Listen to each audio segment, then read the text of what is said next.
Okay, sorry. I'm just mute myself. So again, welcome Ibu Oktavianti Dwi Hairini as the Senior Manager of ITS Global Engagement. Ibu Ain, are you here, Ibu? I'm here, Mas. Okay.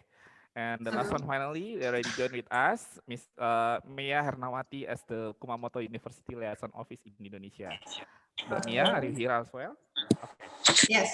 So Thank you we so are much. complete. So shall we start for the LSA for today? Okay, so the committee, the MC, you may start the event. Thank you. Okay, good afternoon, everyone. Is my voice clear? Yes. Okay, thank you. Welcome to Let's Study Abroad Part 2, held today, 25th of February 2021. I am very glad to see all of you here participating in our event with great interest again. So let me introduce myself first. My name is Laura. And as your master of ceremony today, you may have recognized me from the previous LSA event a few days ago. And as always, before we start our session, I will have to read some rules that you have to follow during today's event. So from the first rule, the participants are required to enter the Zoom meeting 15 minutes before the scheduled time. And if you're unable to join on time, you must inform our contact person. The second one is you must change your display name to name underscore student number or NRP, and you can see the example shared by our committee in the screen. Later, before the breakout room session, you will have to change your display name again. That will be explained later on. The third one is the participants are encouraged to use the virtual background, which we have attached to your email. And if you encounter any technical problems, you are allowed not to use the virtual background. And the fourth one is the participants must mute their microphones during the session unless allowed otherwise by MC. And the participants have to turn their camera or video on as a requirement to get stamp for it. And if there are any questions, you can drop the questions in the chat room using the available format sent by our committee in the chat room, or use the raise hand feature and wait until the MC calls your name and allow you to speak. And the last rule, finally, the participants have to fill out the attendance and feedback forms as requirements to get stamped for it. And please note that each link will be closed 30 minutes after being shared by our committee, so please fill the both forms on time. And now you can start filling the attendance form shared by our committee. And for some of you, maybe this is the first time you attend LSA, so let me explain briefly about what we are going to do today. So Let's Study Abroad or LSA February edition is a discussion and consultation session by ITS university partners from all around the world for all student levels or batches. And we have held the previous LSA on 19th of February 2021, just a couple of days ago with 3 of our partners. And you maybe still remember they are University de Technology de Troyes.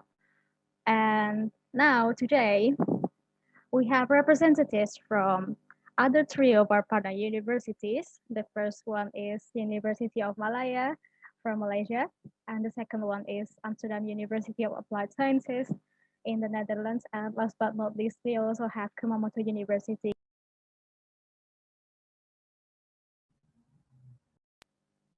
Sorry, I was muted.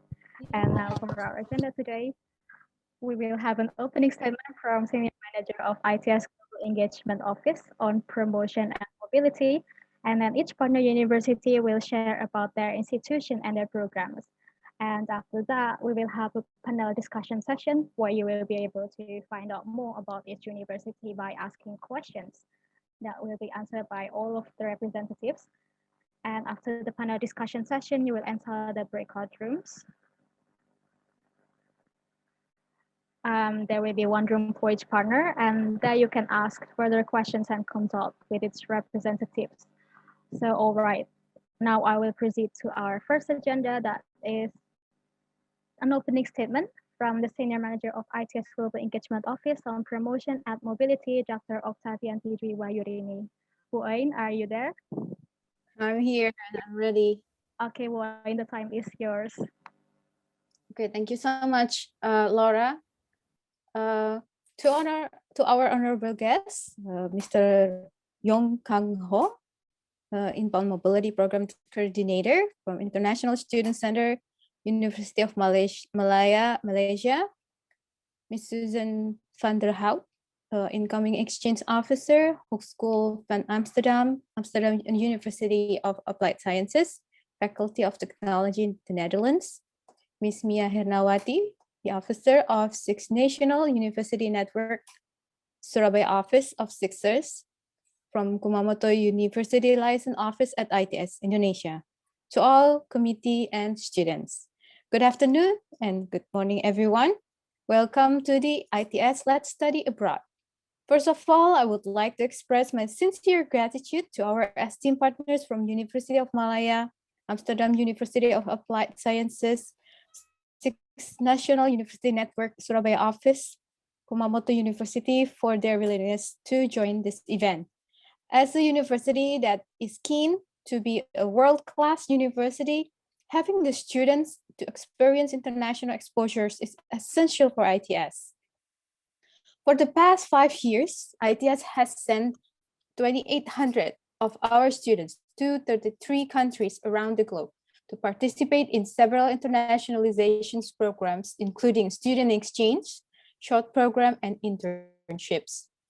According to the QS 2021 edition, ITS outbound mobility is the strongest in Asia. Indeed, the global pandemic has made it difficult for us to do the physical mobility. However, it also has been proven that the pandemic does not stop us to strive in creating innovations in mobility program. ITS is thankful for the incredible supports from our partners, as the mobility program will not be possible without the strong partnerships between us. The LSA allows ITS students to connect with ITS international partners and help them to identify international programs that suits them.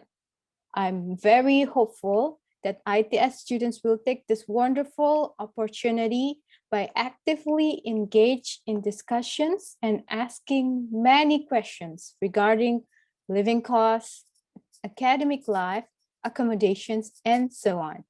I'm gladly to open this exciting program. Thank you so much. Thank you very much, Woin, for your opening. And we hope that this session can motivate all of us to participate in future programs held by our partner universities, especially three of our partners who attend here today. And the next agenda is a presentation by representative of University of Malaya, Mr. Yong Kang Ho, Inbound Mobility Program Coordinator. And the UM was established in 1949, the oldest university in Malaysia.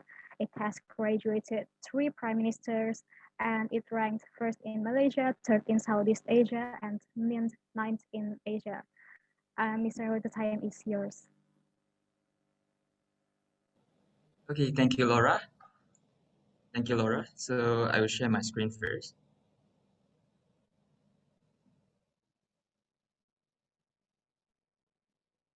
Can everyone see my screen? Yes, we can see your screen. We can hear. Okay.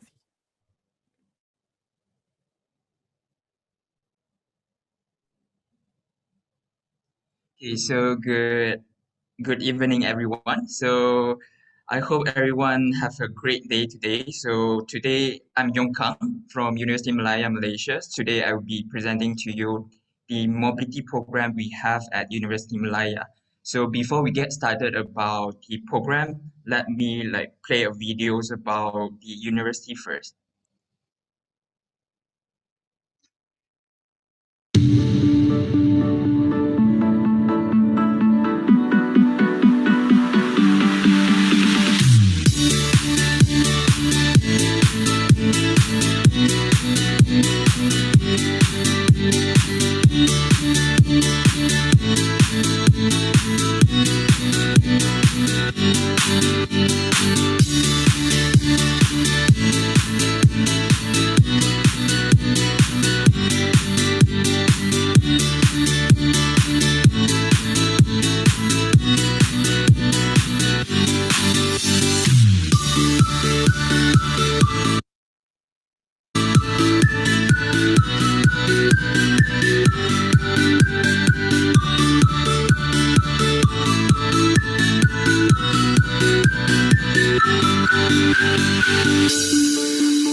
Okay, so basically the video shows the histories and shows a little bit about the quick facts about the university. So after this, I will be presenting to you the program that we offer at University of Malaya. Okay. So basically, we do have like three different kind of mobility programs at University of Malaya. They divide into the long-term program, the short-term program, and also the attachment program. So basically, in University of Malaya, all the mobility programs are basically managed by the International Student Center. So if any of you in the future you would like to join any of the mobility program at University of Malaya, you can reach out to the International Student Center. Okay, so I will briefly go into details on each program. So, but today I will focus more on the long-term program. Okay, so basically what is the long-term program? Basically for long-term program in UM is a semester-based program, and it is a credit-bearing program where students can attend classes, there will be lectures, there will be tutorials that you'll be going through for all the courses, and you'll get credit at the end of the semester. And the minimum duration of the program will be one semester. Basically is 6 months minimum, and up to a maximum of 12 months. So basically, we'll go through like a few of the points for the long-term mobility program, like the semester offering, the application durations, the eligibility, the language requirements, the module offerings we have for the program, the student activities, and also like the peer-to-peer student support I will be explaining to you later. So let's look at the first one on the semester offering. So for long-term program, normally in UM, we have two different semester offering. For semester one, basically is starting from October to February each year. So if you are planning to apply for semester one, these are the application. The application will be available soon. So we'll be starting in March to 30th of April each year. So, and for semester two, the semester normally start from March to July. And we normally call it as spring semester, spring intake. Okay, and the application will normally start from 1st September to 31st October every year. Okay. On the eligibility and language requirements, so in order for you to apply for the program, you must enroll as an active student at your home university, and also you must at least complete one semester at your home university. The reason because we would like to know like your academic result, like to see whether you match with the entry requirement of the university, whether it meet the minimum requirement or not. So you must make sure you at least completed one semester at your home university. And also the minimum requirement for the CGPA is 3.0 over a 4.0 grading skill. So minimum requirement for you to apply for the long-term program is 3.0 CGPA over 4.0. Okay. And for the language requirement, basically, if you are going to apply for courses under the Faculty of Business and Accountancy, and also you like to apply for Faculty of Law, you need to meet this minimum requirement for the language, especially like IELTS Band 6, TOEFL, internet-based 80. Like this is the minimum score that you need to meet in order for you to apply for the courses under that two faculty that I mentioned, Faculty of Law and also Faculty of Business and Accountancy. But basically, like from my conversation with Pat, while you yesterday, we know like most of you are from the international. I forgot the program name, but basically most of you will be taking like engineering courses, like civil engineering, mechanical engineering. So for engineering courses, the language requirement is not required. Basically, your international office can provide us a supporting letter confirming your English proficiency will be sufficient for us to process the application. Okay.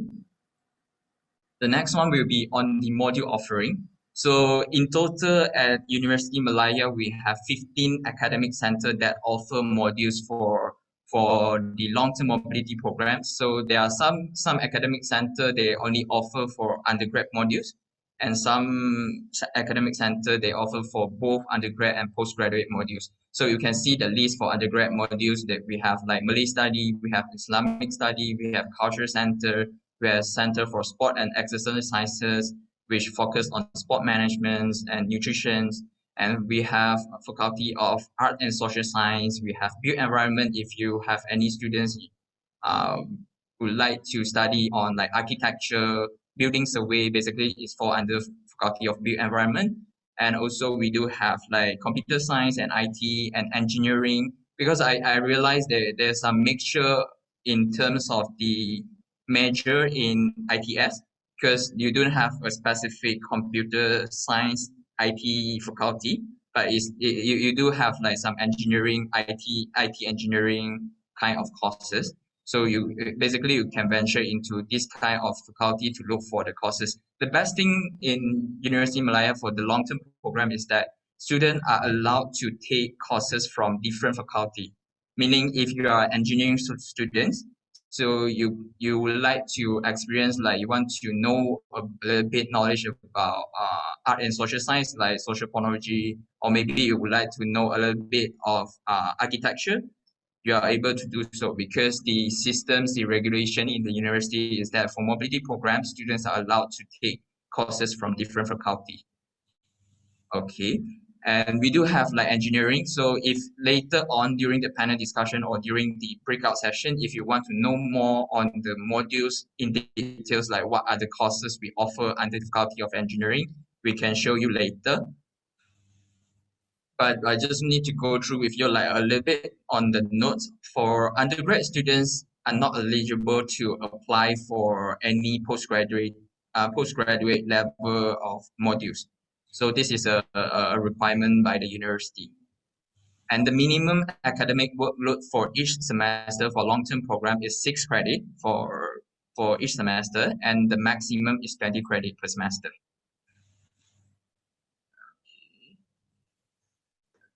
Next one. Okay, so about the fee structure. So for long-term mobility program, there will be two main fees charges for all mobility students. So for the first one will be the administration fees. Basically, we will charge about USD 150 per semester. This one is regardless you are a partner university or you are a non-partner university, the students will still need to pay for the administration fees for us to run the program. And for tuition fees, as ITS is one of our partners, so the students will get the tuition fee waiver according to the numbers of students stated in the agreement between and for non-partner, or maybe if you're not applying through ITS, meaning you are coming as a free mover students, the tuition fees will be charged will be charged at 1,000 USD per semester. Okay, so the next one. Okay, so in total I will bring you through the entire application process, but we can discuss later in details during the breakout room. But there will be 7 stages starting from the applicants putting in the application, and then we check the application documents, and then there will be a stage where you get to choose the module that you would like to study during the program, and then we'll get the respective academic center to get approved, and also the applicants will receive status notification about the application, whether they get successful or not, whether the module they apply, whether it get disapproved or they get approved. And lastly, after we issue the offer letter, students are required to apply for a student visa.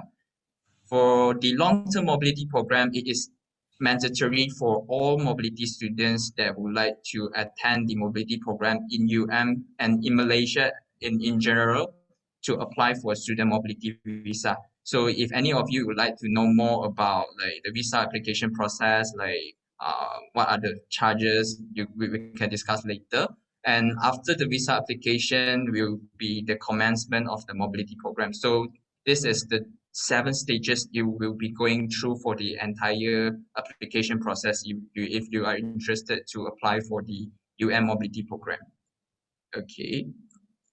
So apart from that, once you attend the mobility program, we do have like a lot of exciting activities that we offer to the students. The very first one will be the welcoming and registration session for the mobility students. So we did this every semester. So basically, in the event of welcoming session, we'll have session like introduction to Malaysia. We have some games, some interactive activities, some ice-breaking activities going through the entire session with the mobility students and also the local students. And also we have discovery tours, but if the program is a physical mobility program, we get to have discovery tour where we bring students to a different city around Malaysia to explore the food, the cultures around the Malaysia city. And we do also have the homestay program where we bring students to some rural area to stay with host family to experience the local culture. And normally every year we'll have this very big event, the International Cultural Food Festival, where we'll gather we'll get the mobility student and also the international students on campus to set up a booth to promote their culture. Especially like for Indonesia, we have the largest booth every year. They promote the food, the cultures, the costumes, and all the cultural stuff during the event. So, and lastly, we end with a gala dinner every semester to celebrate with the mobility student before they're leaving Malaysia, leaving the program. Okay, the next one will be the peer-to-peer student support. So basically, every student will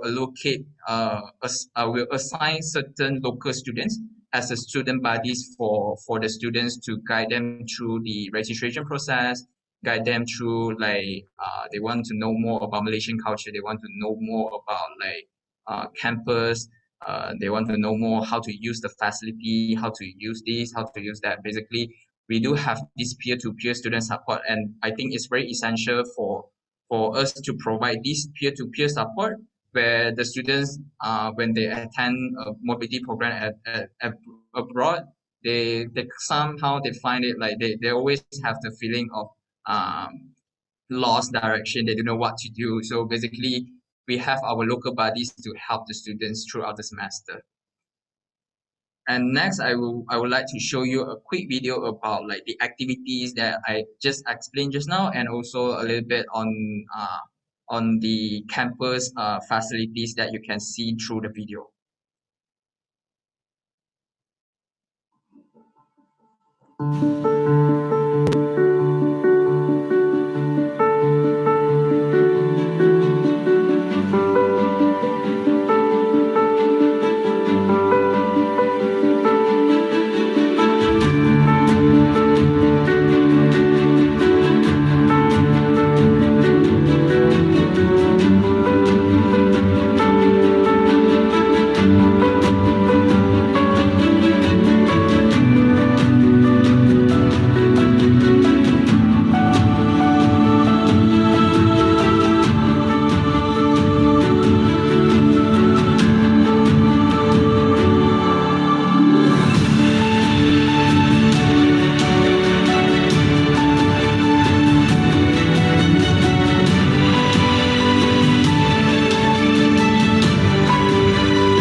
Okay, so basically just now is the video a little bit on the long-term program we normally have at the university level. So the next program, I would like to show more on the short-term mobility program. If you are not able to join for our long-term program, you can have our to visit for our short-term program, basically not more than 3 months. And the coming program we have is faculty series. If you have interest in terms of like you want to explore more on the faculty series, like there will be a special lecture of 2 hours. So if you are interested in certain topic, like we do have like certain courses fall under the academic center.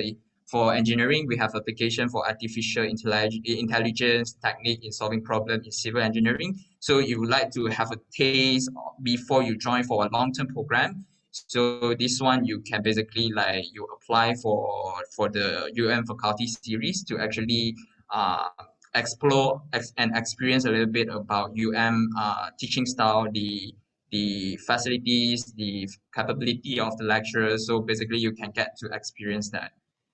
And I will share the link later in the chat. So if any of you interested, we can share more about the program. So this is the program fees, and we do have another program on design thinking and digital workshop. We will post in our website, Mr. Kang, about this one. Yeah, please wait. So, sure. And the next program we do have, which is the last program. I'm not too sure whether any of you will be interested, but I will just share a little bit on the mobility attachment program. Basically, it's a program where students will like to apply for a placement at University of Malaya. So in terms of research internship, in terms of doing a research project with our supervisor at University of Malaya. So these are the programs under mobility attachment. And there are 4 different categories in terms of the program. We have non-graduate research focusing on the short-term research project, and we have internship on the short-term training program at certain faculties. And we do have elective posting focusing on the clinical placement at the University of Malaya Teaching Hospital. And also lastly, we have the clinical attachment focus on the short-term placement at clinic for under the Faculty of Dentistry. So basically, this is all for the program offered by University of Malaya. Thank you. I'll pass back to the MC. Okay, thank you very much, Mr. Yongkang. It was wonderful, very clear, informative. I see that University of Malaya excels in many fields that we don't really have in ITS, like cultural and social studies, also medicine and art. So definitely it would be a very interesting experience if we get a chance to experience UM. And as for participants, if you have any questions, you can ask them in the panel discussion session later on, because we are about to have our second presentation. It's by Ms. Susan van der Hout, incoming exchange officer at Faculty of Technology at Amsterdam University of Applied Sciences. And the Faculty of Technology at AUAS has generalized courses from engineering, technology, business, and even design. And the university itself is ranked 15th among all universities in the Netherlands. And Ms. van der Hout, the time is yours. Thank you so much. Can you hear me clear? Yes, we can hear you. Okay. I just heard like a little bit of a cracking, but okay, it's fine. Well, welcome all of you, quite some students. So it's really nice you're all here. I can hear myself like echoing, so I don't know if you can hear me clear. Yeah, it's so otherwise clear. I will get It's so clear. Yeah, it's so clear. I will start sharing my screen.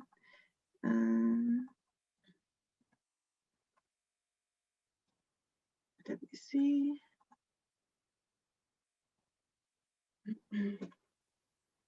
So my name, okay. I will get rid of this and check. Can you still hear me? Yes. Okay. So I'll do it like this. My name is Susan van der Hout. I'm the incoming mobility officer at Amsterdam University of Applied Science, Faculty of Technology. So we have 7 different faculties. in Amsterdam, and I work for the Faculty of Technology. And today I will tell you more about our exchange programs and what we offer. So you can see if there's something you're interested in, and I will tell you all about it. We work with 2 different semesters. So we have fall semester starting in September all the way through January, and then we have the spring semester starts in February till July. So these are fixed periods of time. And furthermore, we work with so-called minor.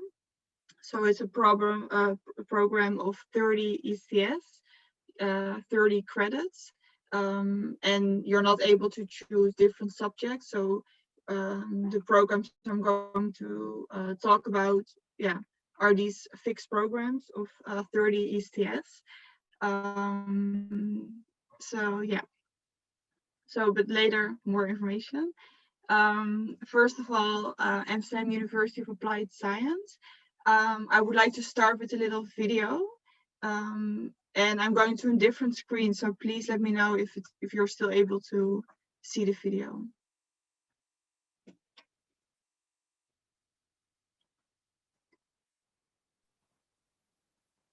Are you able to see it? No, not yet. No? Yes, no, we cannot see. Okay. 1 second. Yes, please. Maybe you can share. Yeah. Another one. Okay. Yes. Okay. Yes. Great. I'm sorry, Susan. Maybe you forgot to click. You forgot to click share sound. We cannot hear the sound.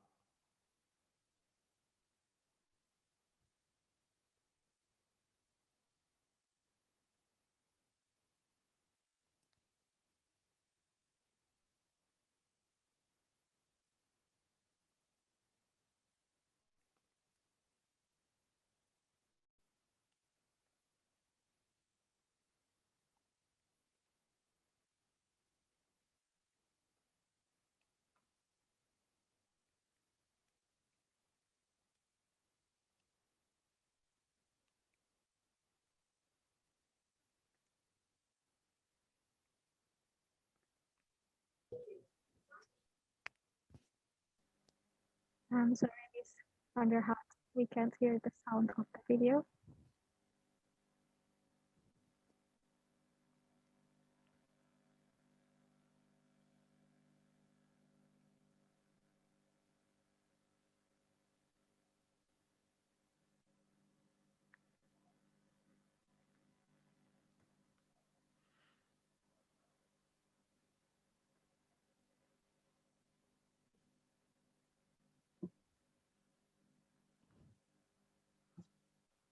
Susan.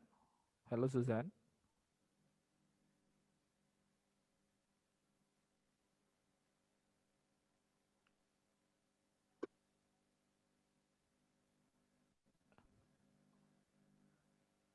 Yeah.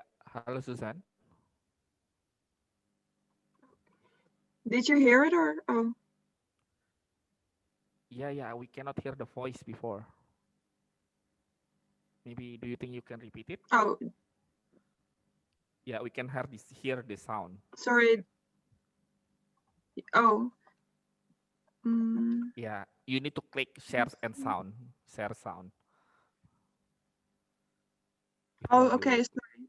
Yeah. Okay, That's okay. good. Let me see.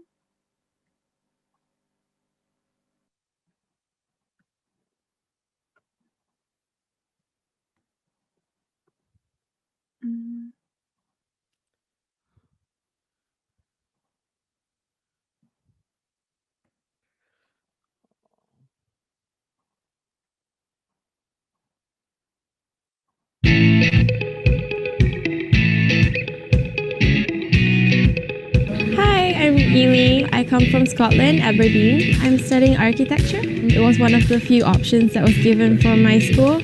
I'm Christopher Arcus.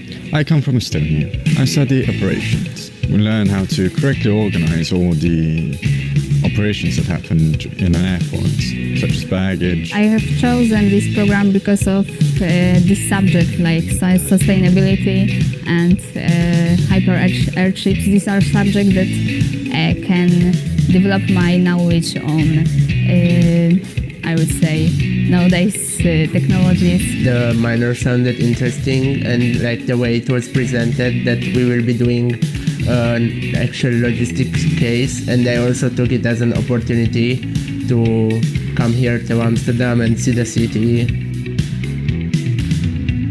Yeah, I've got like a few buddies that I've met before in Amsterdam, so they kind of took me around Amsterdam for my first week. Well, actually we have one subject with Dutch students, so we are every week in contact with Dutch students. There are more international students in my class.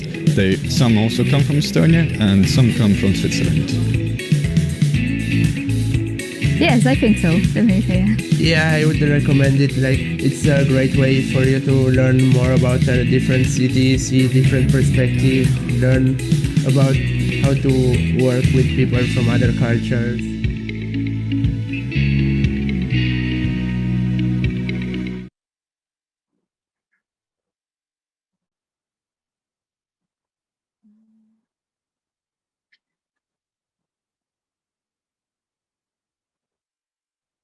Okay.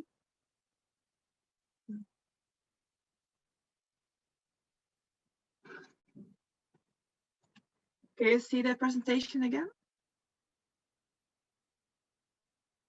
Yes, we can Yes, I can see see it. Yes.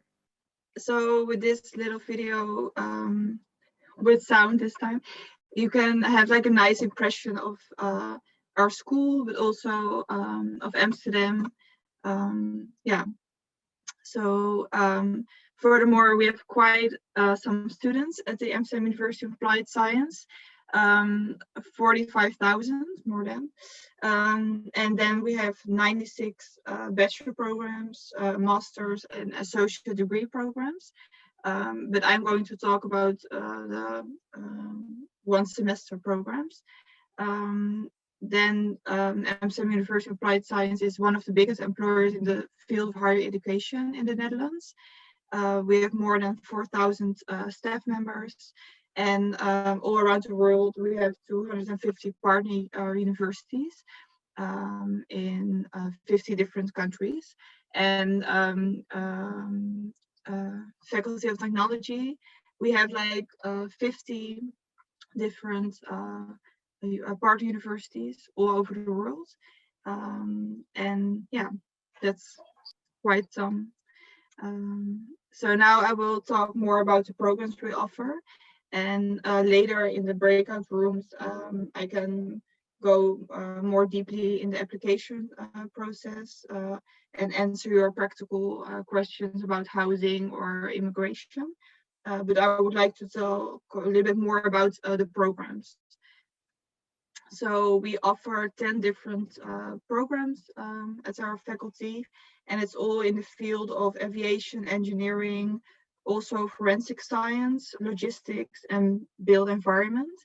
And I heard that your university is Faculty of Technology, like all over, so your students are able to pick one of these programs. So that's really nice. I will talk about them. First of all, we have the Future Proof City. This is a new program since last year. And it's in the built environment departure. During this program, you're really focusing on Amsterdam as a city. You're going to research on how to make the city more future-proof. For example, we're really struggling with the housing shortage. So there are more people than available houses in Amsterdam. So you're going to look to this problem and going to research on how, like where to build houses. Is it even possible, like with logistics, but also, yeah, is it possible because there are also a lot of businesses. am I able to build these houses, and how and where? And is there still enough space to get around the city, because it's really a crowded city. And at the same time, they're also focused on sustainability.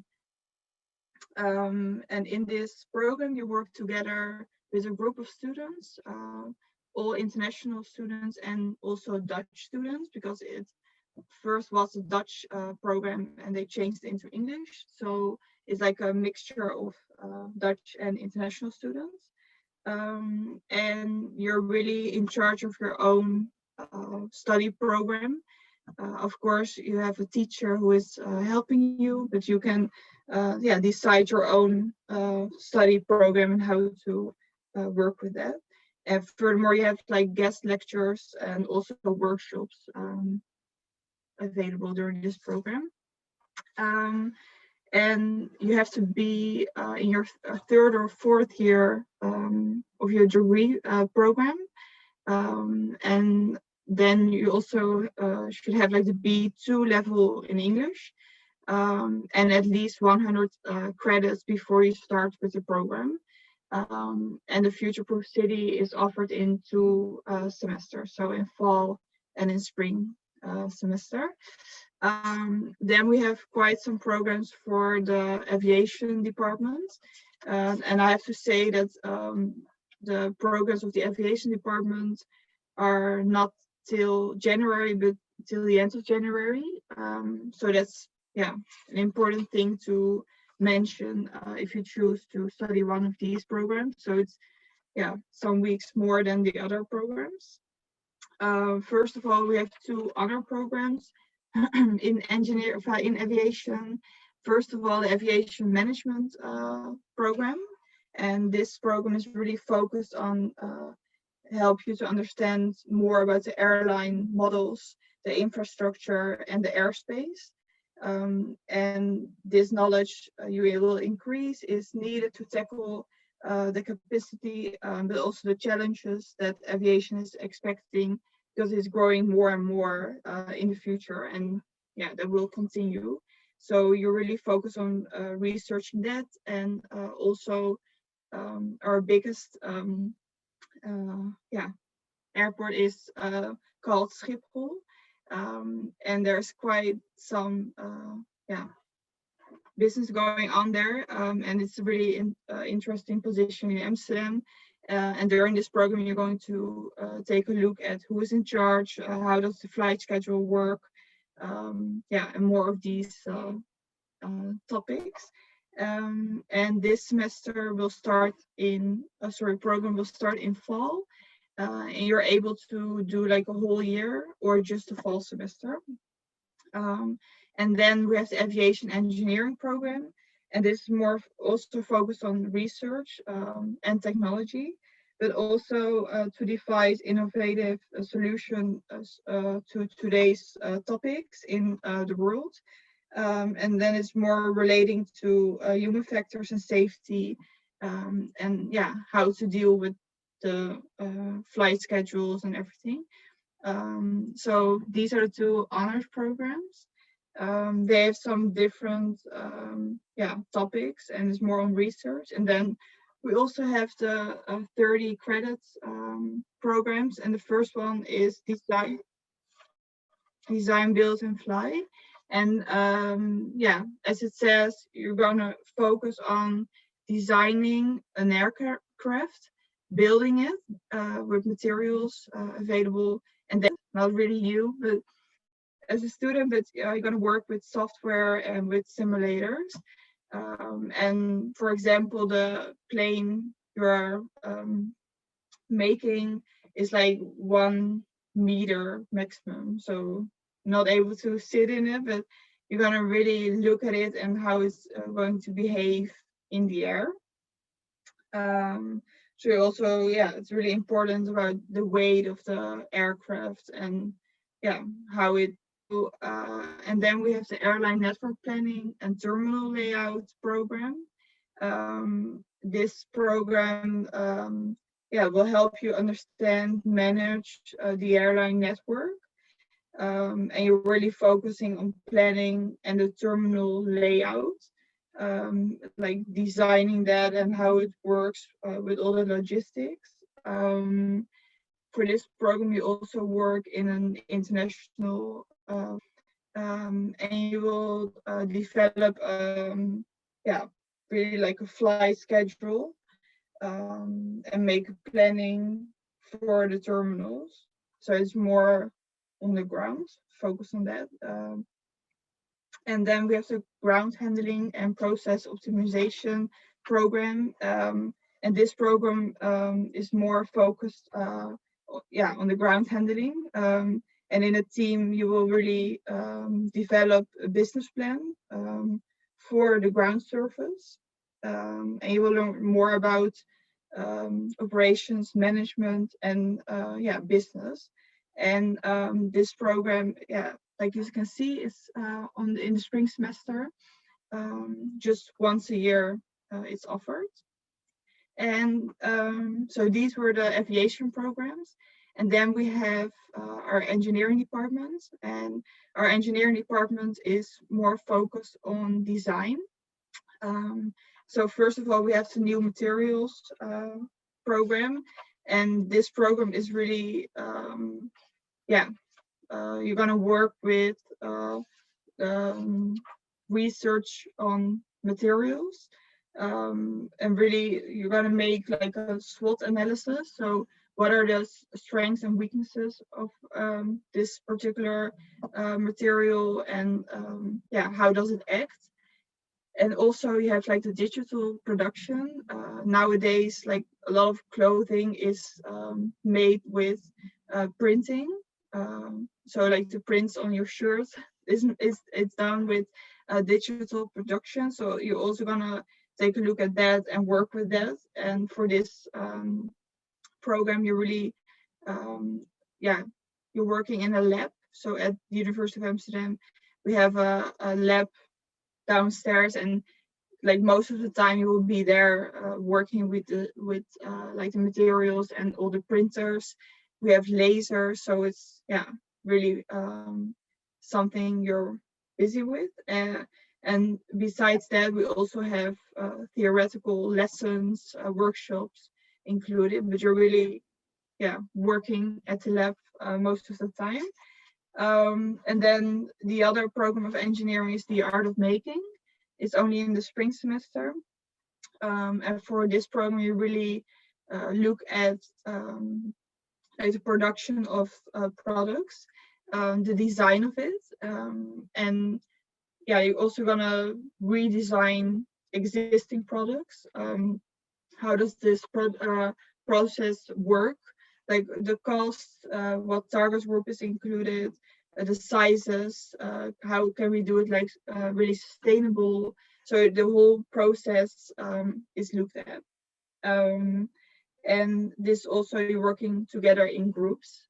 Then we have another new program for the forensic science. So that's the one from an image to a forensic view. And this is really about nowadays you see cameras on the streets, the shopping streets everywhere, in buildings, but also public transport. Why are these cameras like everywhere, and what are they going to do with all these footage? So you're really going to check like what are the risks, but also is it any good for me that everything is on camera? For example, when you search online on the internet, you will get tutorials later on with exact like the products you were looking for, and that's a good thing. But all these information is also risky, and during this program you're going to take a look at that and see what are the risks and what are the positive sides. Then the last program will be the future-proof airport seaport logistics. This is also a new program for our logistics department, and it's focused on our airport, what I told you in the beginning, called Schiphol. like the largest airports, and also the seaport in Rotterdam and also in Amsterdam. Yeah, so you will look at problems or challenging with a group of students, and you also have field trips and workshops, guest lectures as well. So yeah, that's like the last program I will talk about, and it's offered also like in fall and in spring semester, so 2 times. And for all the programs, we ask like the B2 level of English, at least, to be able to understand like the lectures and be able to do the assignments together with your group of international students. Here you see Schiphol and Rotterdam with all the containers and everything. Just a little impression for you.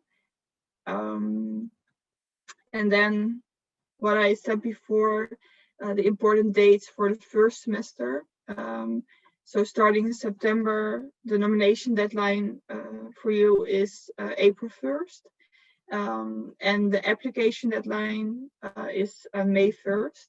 So before that, your application should be in the system. And you can see the semester dates as well, September till January, what I told you. And then for aviation, it's the end of January. So please keep that in mind. So that was all the information, quite a lot. I hope you made notes and you can ask me questions later in the breakout room. Thank you for your attention. Okay, thank you very much for the presentation, Ms. van der Hout. And forgive me if there are any background noise because my house is raining right now. Okay, is my voice clear? Yes, yes. Oh, okay, I will continue. So this is also very interesting because we have quite a lot of similarities. But there's also, I see aviation and forensics, and because I have personal interest in forensics, I think it's very, very motivating for me also. So I would say it's a very huge opportunity for us engineering students in ITS to take programs in Faculty of Technology at AUAS. Now I want to remind participants again, if you have any questions, you can ask them in the panel discussion session later on. And now we will have the last presentation for today that will be brought by Ms. Nia Hernawati as Kumamoto University Liaison Officer in ITS. I mean, Kumamoto University is liaison officer for Indonesia. So yeah, Kumamoto University is ranked 72nd in Asia, and it was established in 1949, making it also a historical and cultural destination in Japan. So Ms. Nia, the time is yours.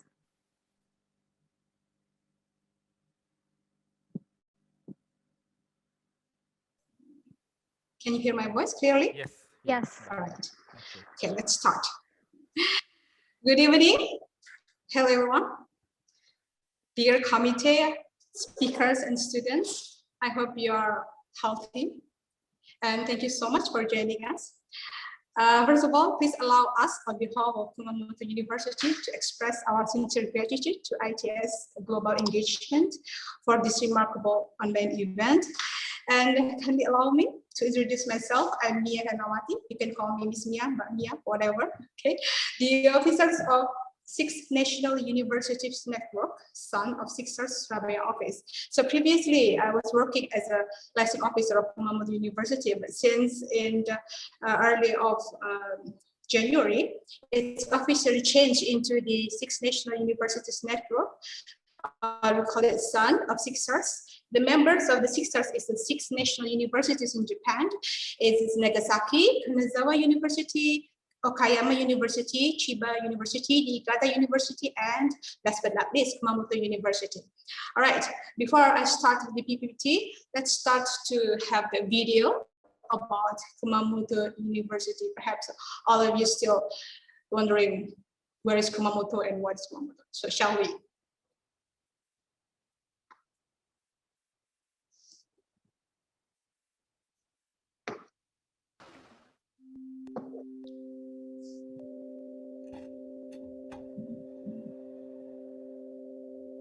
I chose Kumamoto because it is surrounded by beautiful nature. Kumamoto is a beautiful place, small city, but nice for living.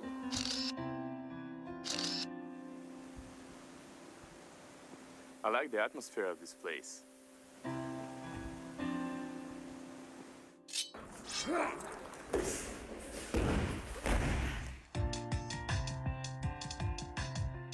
A really nice place, and because of Natsume Soseki.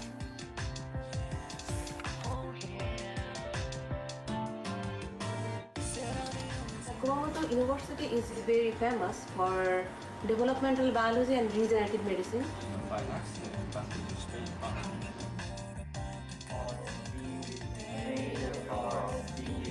The people in Kumamoto are so friendly and they helping so much.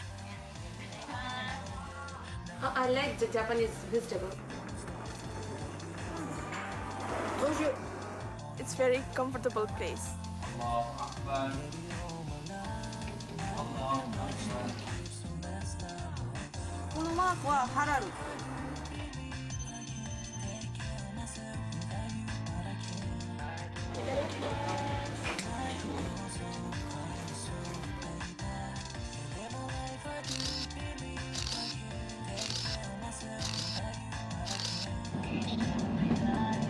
Kumamoto Castle. Kumamoto Castle. Kumamoto 城です。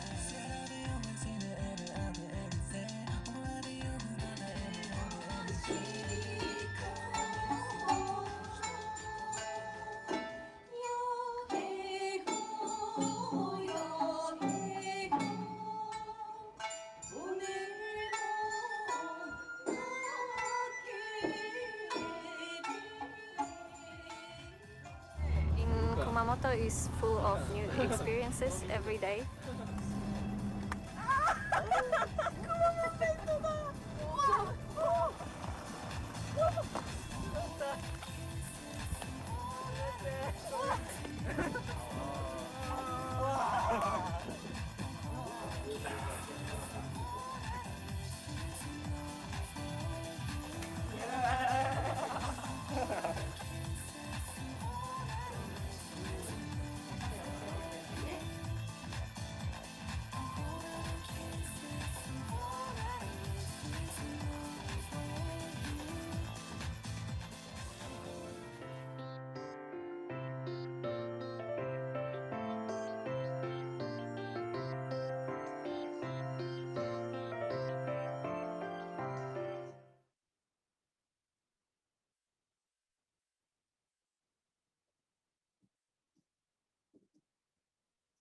All right, thank you. So, we are very pleased to have the opportunity today to tell you more about Kumamoto University and the programs we offer for the international student.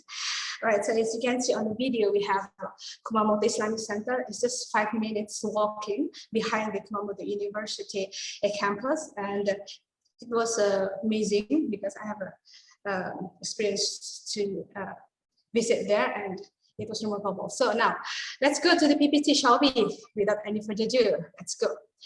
Introduction to Kumamoto University. So the building you see on the introduction to Kumamoto University is the former so-called Fifth High School, the red bricks. It was built in 1889 and is now declared as the important cultural heritage.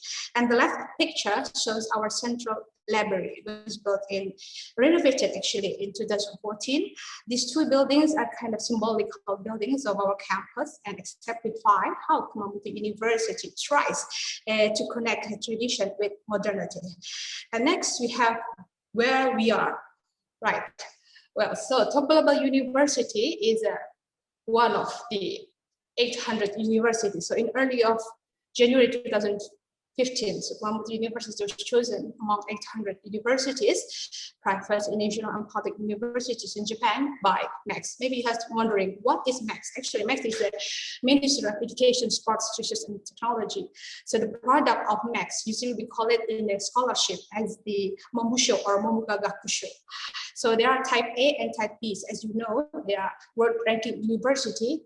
There are total 13 universities, and type B, there are total 24 universities, including Kumamoto University. Next, we have where we are.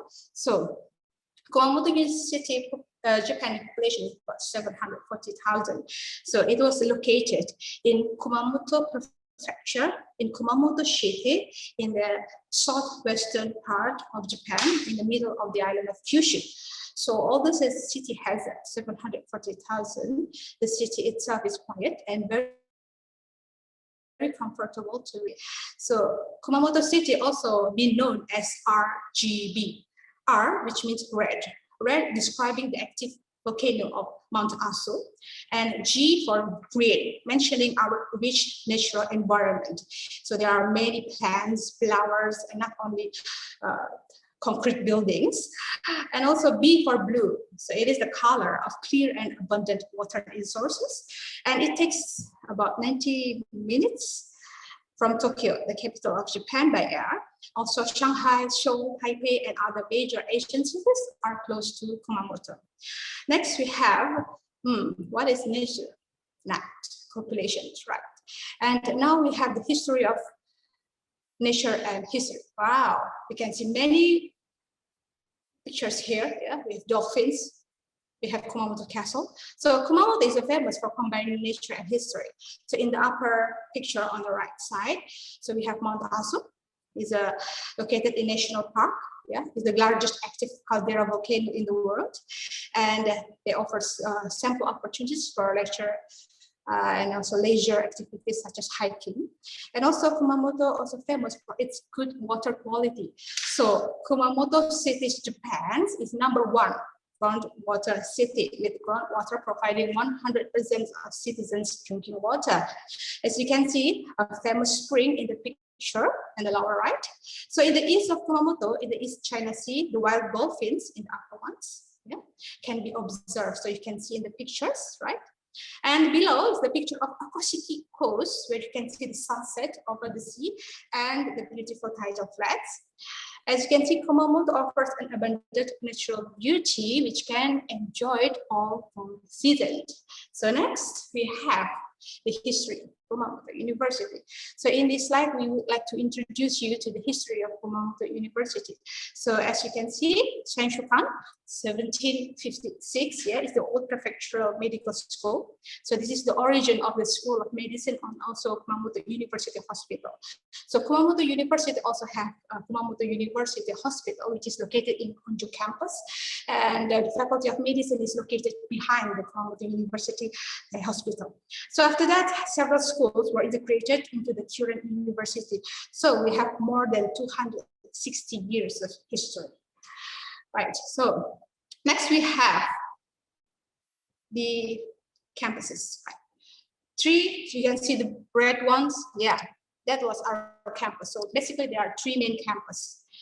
So marked in red, yes. So we have a Kurokami campus. So Kurokami campus is a campus for humanities, science, and engineering. It was a very big campuses. It was north and south campuses. So mainly besides pharmacy and medical, so all the faculties are located here. So it is the biggest one. Usually engineering, yeah, engineering was located in Kurokami campus. And also for medicine. So for medicine, we have Honjo campus located in the behind of the Kumamoto University Hospital. We call it Honjo because it's in the area of Honjo. And other one is the pharmacy. So pharmacy, we call it OA campus. So for example, you can see those three campuses that you can reach them by bicycle. So it was around 20 minutes by bicycle. So it's, I don't think it's quite far for Japanese people, but I'm not sure for Indonesians. So, but actually that's good for your health, exercise every day, okay? So next we have 7 faculties and also graduate schools. So Kumamoto University has 7 faculties for undergraduate as letters, education, law, science, medicine, pharmacy, and engineering.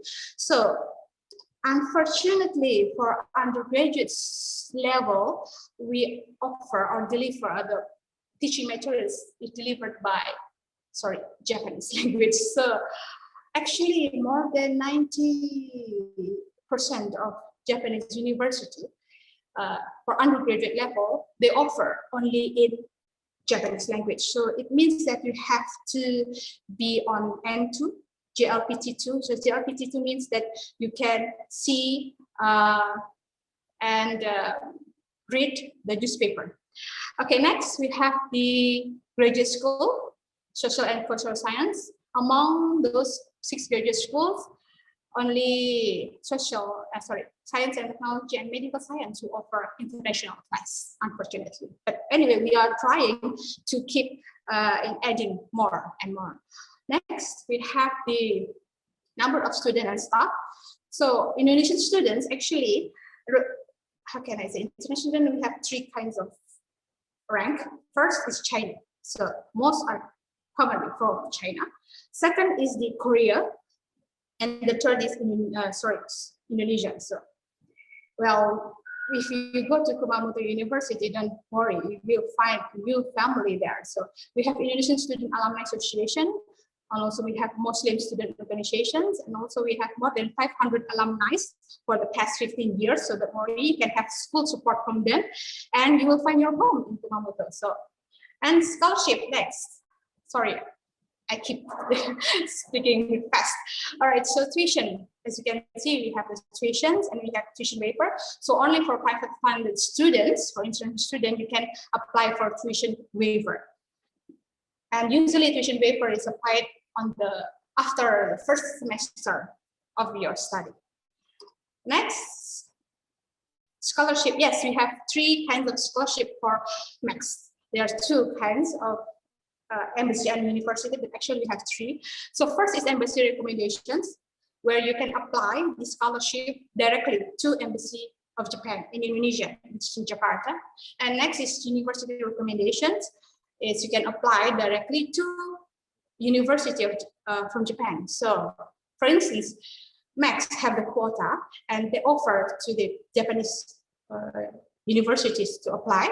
And once they get the quota, Japanese university will disseminate the information offer to the partner universities worldwide. So in this case, Kumamoto University also, every year we have this kind of university recommendation only for admission October every year. And also the third is the special allocation. We call it MEX special allocation for electrical engineering and computer science. The monthly stipend are same actually, but the scheme are different.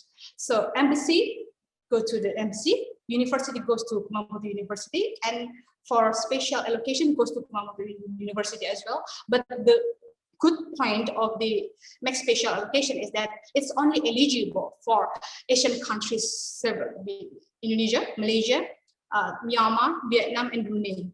So you can start your prepare your application now, right? So, and then scholarship for various organizations only can be applied after you apply, after you study, after you arrive as the students of undergraduate, and you can apply after the first semester. Okay, next.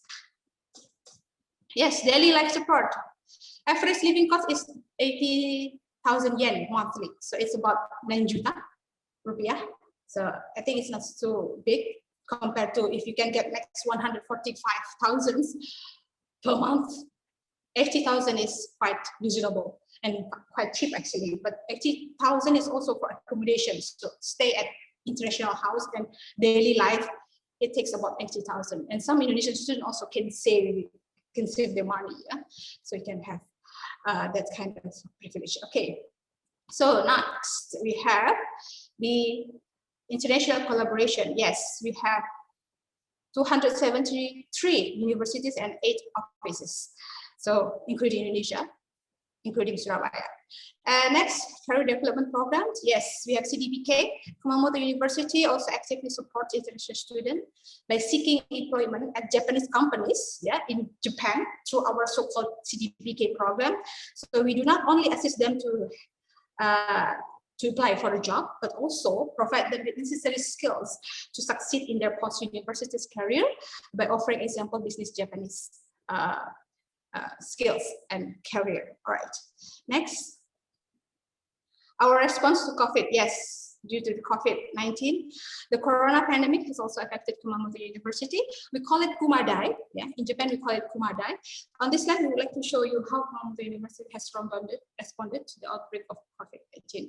So currently we are conducting both online classes and face-to-face classes. We have taken various measures to prevent spread of the virus.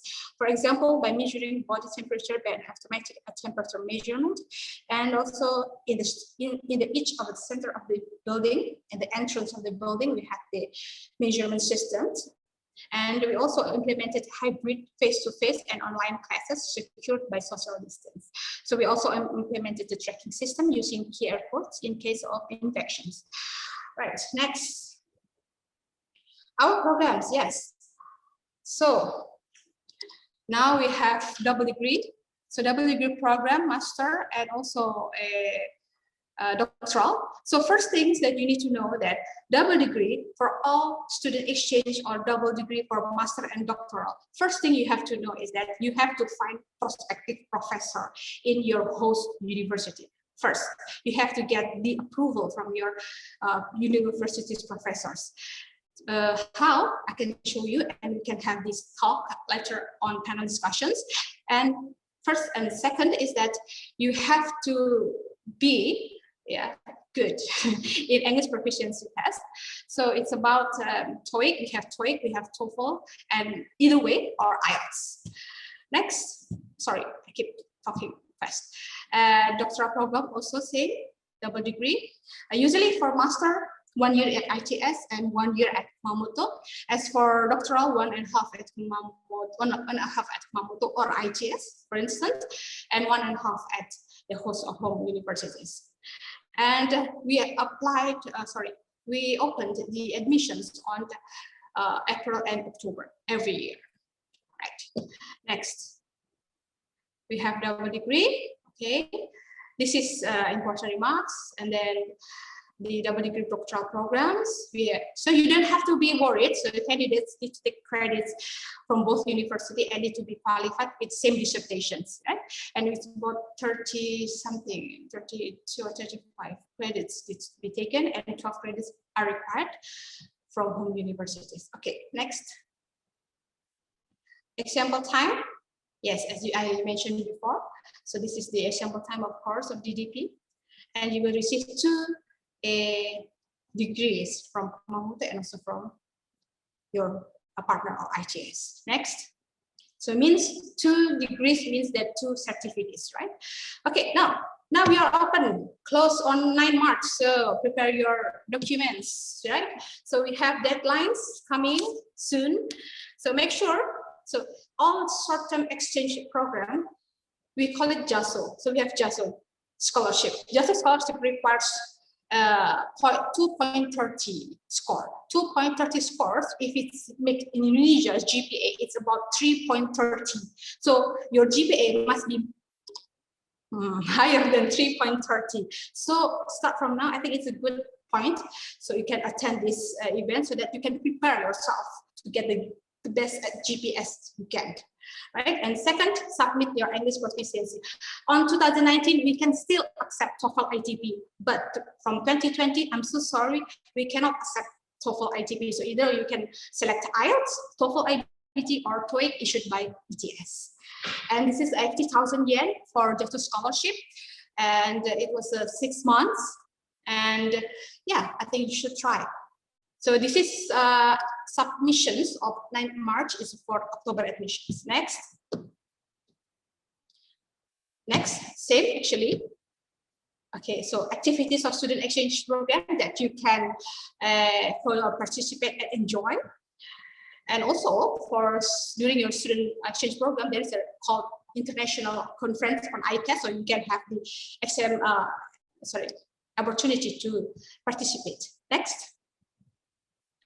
We have summer, spring program. Unfortunately, due to COVID, we cannot have this kind of program, but I'm sure after COVID is finished, so we can start again, right? So next, don't worry, we are hand-to-hand working with ITS to disseminate all the information we have. So please stay calm. Okay, next, ICAS conference. Next.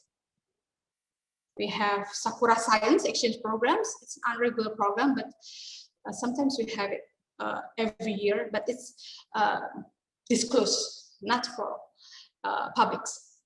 Next, it's for from professor to the directly to the partner to each university. So professor to the lab members. Next. So thank you for your attention. We hope to see you on our campus next time. Should you have any queries, please contact me, mia.hermawati@sbgmail.com, or you can go to campus ITS and please call me before. Thank you so much and see you. Okay, thank you very much to Miss Mia. It's very motivating. And so now we have engineering also and science, plenty of opportunities, and also very cool environment. Actually, it looks very comfortable to live in. Yeah, sure. You should go there. Yeah, looks very comfortable. And yeah, sure. For our panel discussion, Mr. Wahyu, do you have anything to add? It's okay, Laura. You start first. It's okay. You start. You start first. Oh, okay. So for our next agenda, which is panel discussion, you can drop your questions in the chat room using the available format. I will read your questions and they will be answered by our representatives from all three universities. Or you can also raise your hand and speak when I allow you to.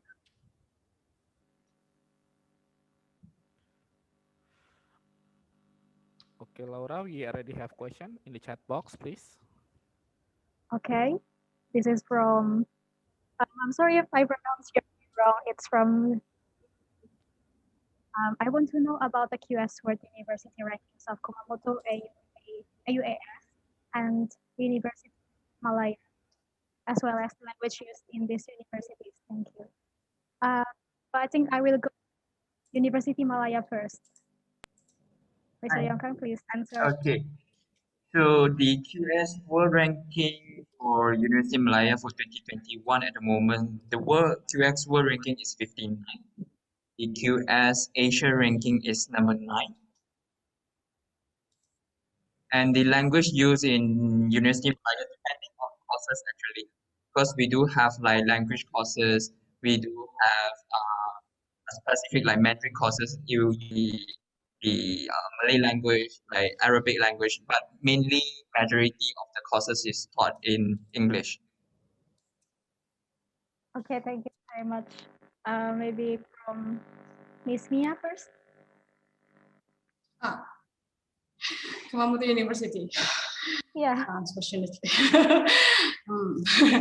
We are actually in hundreds. Sorry, we are still in not so high, but anyway, we are still in about 600. And Asia is about, if I'm wrong, in 2020, around the 60 something. So I'm so sorry. We are not so high. Yeah, it's okay, but thank you. Oh, okay. But good question. Yeah, thank you. Okay, the last one, Miss van der Hout. For the Amsterdam University of Applied Science, the rank in the world are pretty high, like 1400. And in the country, we are 15. And the language spoken is English. Okay, thank you very much. Yeah, just want to add, Laura. Yeah, so sometimes yes. also each university have different method for the rank, like THE, or maybe if you can see in Miss Mia presentation, they're also using the top global university. So you may see also the requirement from this one. I understand because this morning I attended the socialization about the Campus Merdeka Belajar, is like government regulation, ITES regulation for international exchange. I understand. So yeah, well, basically in the there is like for requirement that we put for the rank. So don't worry. Yeah, you make consultation with your department or international office if you have a concern about this. But the mostly that our partner who attend this LSA is our partner. Yeah, that we very feel special. So you may don't to feel you not to worry about that you can go exchange to this university or not. Yes, of course we can allow them. So don't worry. Yeah, it's okay. Yeah, we will share also later in the next session in the next month. Yeah, I will make another session for MBKM. Yeah, Merdeka Belajar, Kampus Belajar. So you may have a question more about the regulation and also later how you may claim the credit transfer and also get the also get recognition from the MBKM regulation from ITS and also from Indonesia government. Thank you. Okay, is there any more questions from the participants? Thank you, Mr. Wahyu, for the attention. Okay, we have a question here from Tatang. From the previous presentation from Kumamoto University, it said that we need N2 GRC, but then in the student exchange requirement,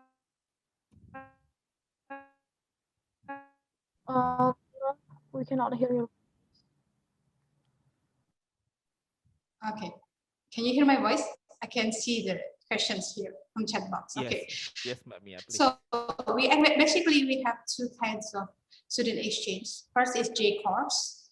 Second is the E course. So J course means that it requires at least minimum N2. But for E course, English course, so you can have minimum for IELTS, it's a 5.5 for undergraduates, or IBT 55, and or TOEFL, TOEIC is 630 something.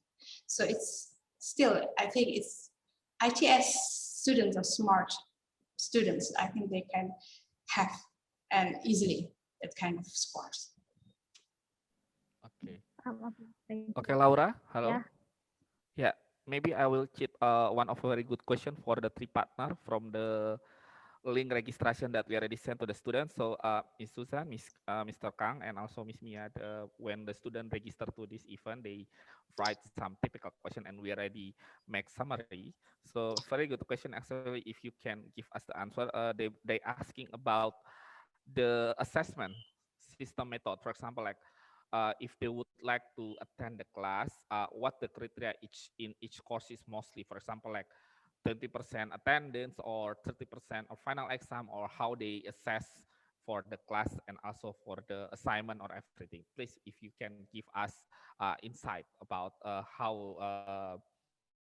about this question. Yeah, I think most of the student asking this one. Thank you. Maybe Mr. Kang first, maybe, if Okay. you don't mind. Okay, thank you, Mr. How are you? So in University of Malaya, basically the assessments weightage is 60-40, but it depends on courses as well. Because some of the courses, there will be 70% of continuous assessment, meaning on the assignments, on the project, and 30% of it is coming from the final exam. But it depends on the courses in the university, because it go by individual courses. Yeah. Okay. Thank you. Thank you so much, Mr. Kang. Maybe Miss Susan. Yes, it also depends on the course you're choosing, but it's most of it is group work and also individual work. So they look at both aspects, and also sometimes a final presentation or final project. Project is included. So it really depends. Okay. Thank you so much. But Mia? Yeah, I think the question is already answered by Ms. Susan and Mr. Yongkang. Thank you so much. Yeah, it's kind of same actually what you can to say. Yeah. Okay. Thank you. How are you? I just want to add on, like, especially during the virtual semester, like during the pandemic, what we normally do is we slightly change on the assessment approach we have, because the students are not able to go for like a physical final exam. So what we normally do, like some of the faculty, like the lecturer, change the final examination to a continuous assessments to alternatives assessment rather than a summative assessment. So it go to like group work, group projects, and then at the end of the semester they do a final presentation rather than taking an exam like at the end of the semester. yeah, this is something we make it the university level, make the regulation more flexible for the lecturers to actually adapt the final exams according to the COVID situation. Okay, thank you so much, Mr. Kang. Okay, yeah, Laura, maybe you may ask this one more time. If not, maybe we can go to the breakout room because I see that because we have three different university, so their question is so different every university. So yeah, we can wait one more. If anyone would like to give the question general for the three of the our speaker. Maybe if not, we can start the breakout room, yeah, because I saw that some of your question is too specific. So it's better if you have, you will consult directly to Mr. Kang, Ms. Zuzan, and also Ms. Batmia. Okay? Okay. Okay, Agatha, could you please kindly prepare, give our Laura, give instruction, please. Okay, if there are no more questions, I will close this discussion session here. Okay, looks like there are no more questions. So thank you all for the questions and answers.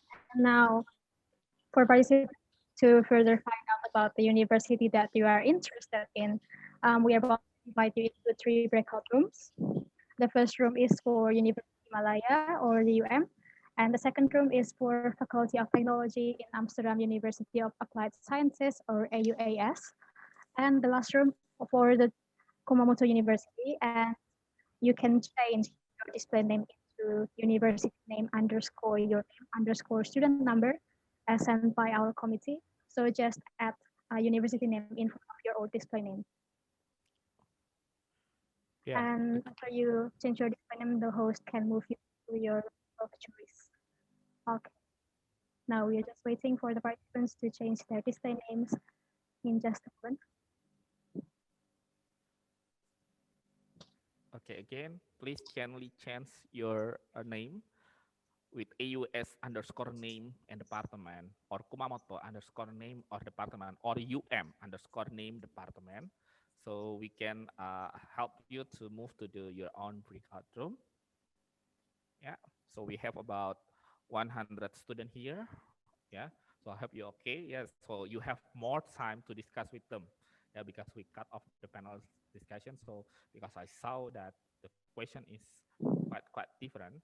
Yeah, and the condition in every university have different. Yeah, but yeah, today is we have so special partner. Yeah, including the program offer also quite different. So it's better to have the special question in each room.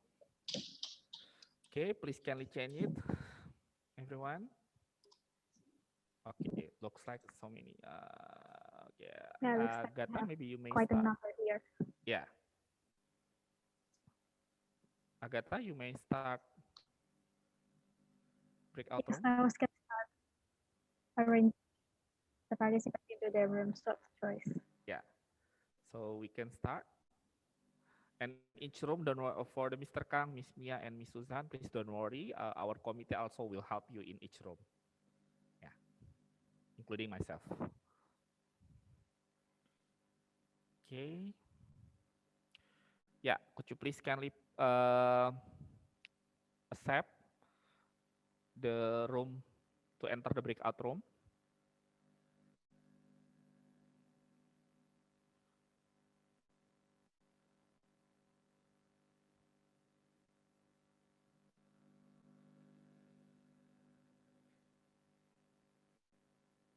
Oh, okay, it has been assigned, but it's still in progress.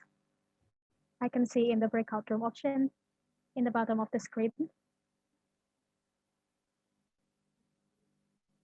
Okay, see you later in the main room.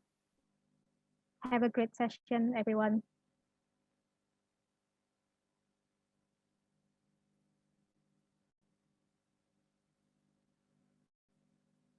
Oke, yang sudah langsung klik oke. Apakah ada yang belum? Tolong diklik, terima gitu. Ini ada beberapa. Yang belum ubah nama, silakan diubah. AUAS, Kumamoto, or nanti terus kita assign supaya bisa klik langsung breakout room.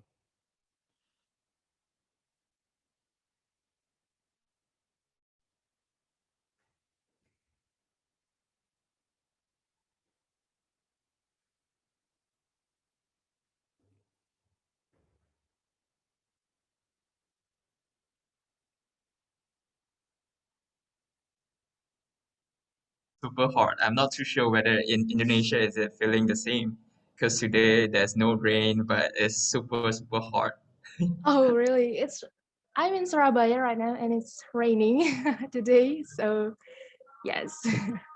And so yeah, let's move on. In the previous session, we already get some new insights about the University of Malaya, such as the opportunities to join the program, long-term program, short-term program. And that's why for the next 20 minutes, you guys may ask some more detailed questions related to the University of Malaya or about the related programs. And for those of you who have not had the opportunity to ask questions, please do not hesitate to ask the question using the raise hand feature or send it through the chat box using the format that has been given by the committee earlier. So we can start. Is there anyone who wants to ask any questions? Dan teman-teman juga bisa menyampaikan pertanyaannya melalui bahasa Indonesia. Kemudian nanti akan saya bantu untuk translate. Atau mungkin, and maybe Mr. Yang Kang Ho, can you understand Indonesian language? Understand, but a little bit because similar to personal, but a little bit I can understand. Yeah. Okay. You can use a mixture of English and also Indonesian. Okay. Yeah. Thank you for the confirmation. Is there anyone who wants to ask a question?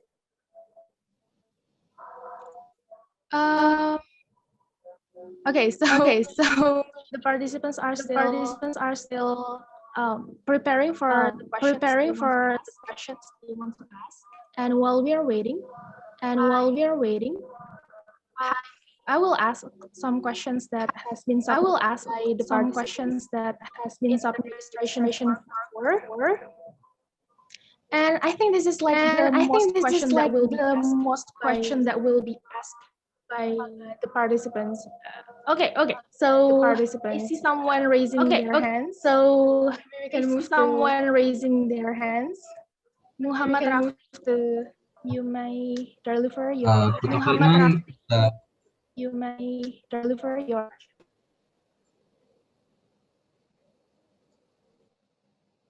Okay. Good afternoon, Mr. Yongkang. I have a question for you. In are the lecturers still use the Malaysian language to give the lecture to the students,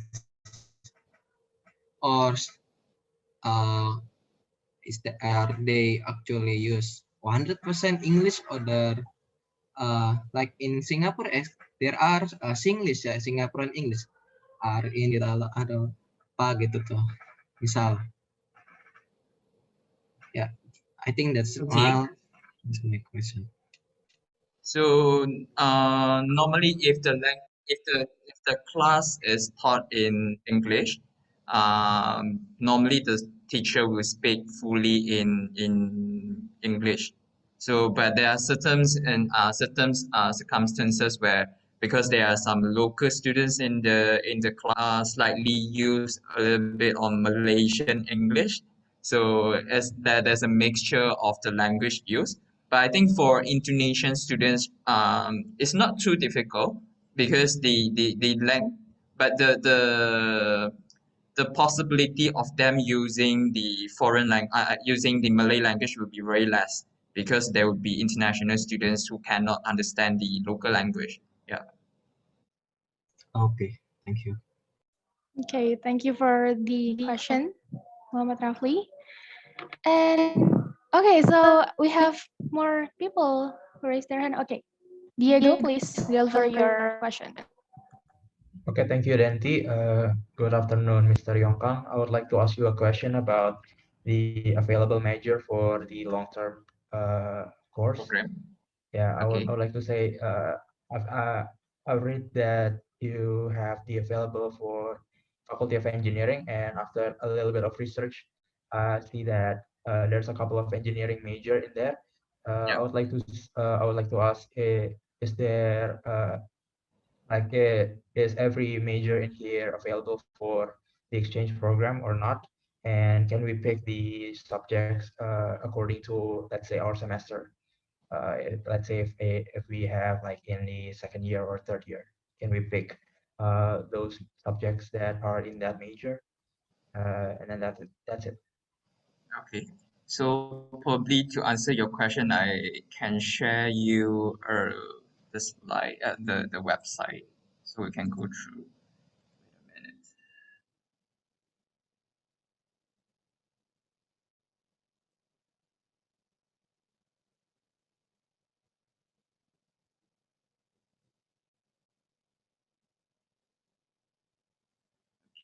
Everyone see my slide? My screen? Yes. Yes, it's already there. Okay. So basically, this is the long-term mobility program page. You can find all the information about the semester, the one I presented just now on the semester offering, and all the relevant information will be available in this page. So regarding the questions on the courses, so basically, I have sorted out the module offer for, because the module offer for every semester will be different, and according to the academic center, we just now I mentioned we have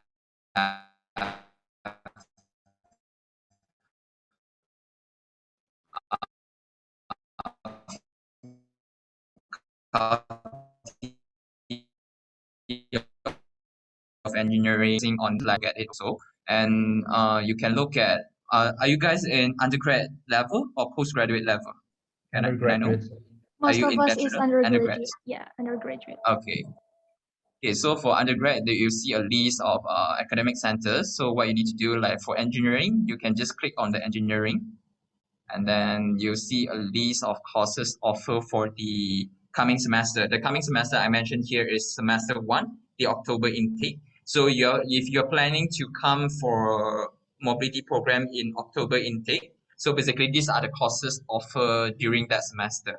So you can see we have drawing for civil engineering, we have water resources, we have like all these courses. You can look at like the name, we have the module code and the title, how many credits for the modules, and also the instruction, the medium of instruction, whether it's using English, using like different language, it will be stated here. And also the language requirement, just like I mentioned about the language requirements for engineering courses, there will be no language requirement required.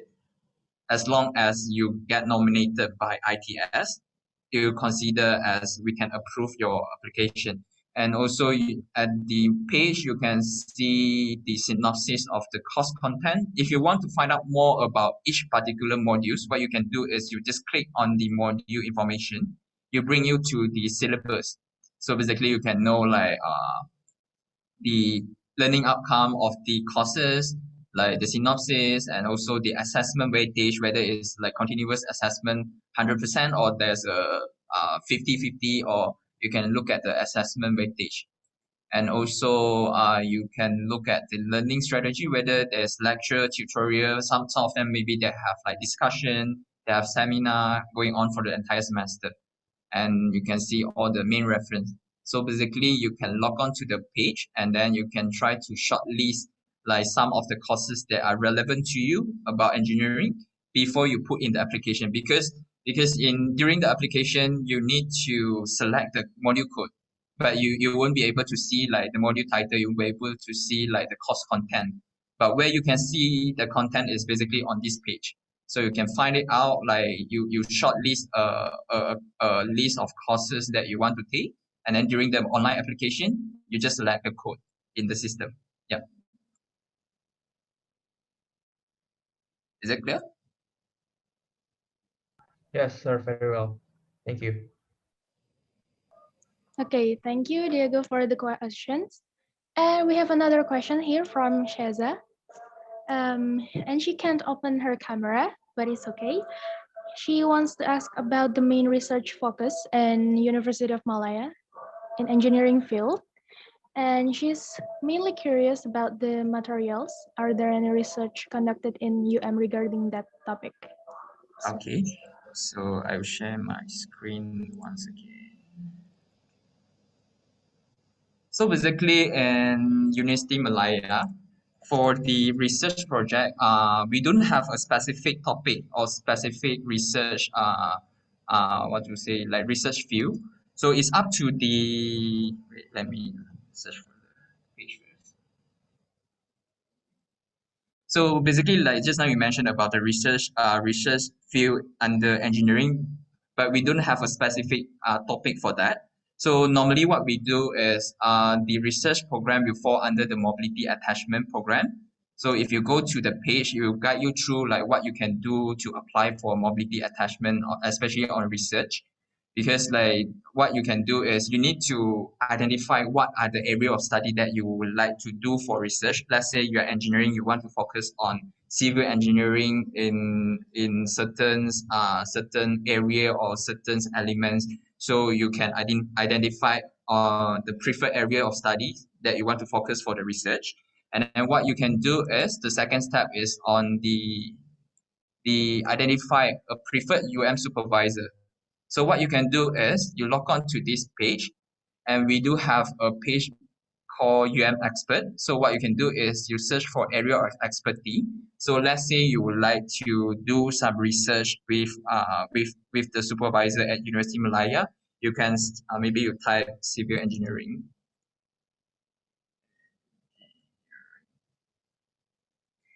So you bring you a list of expertise like lecturers or professors.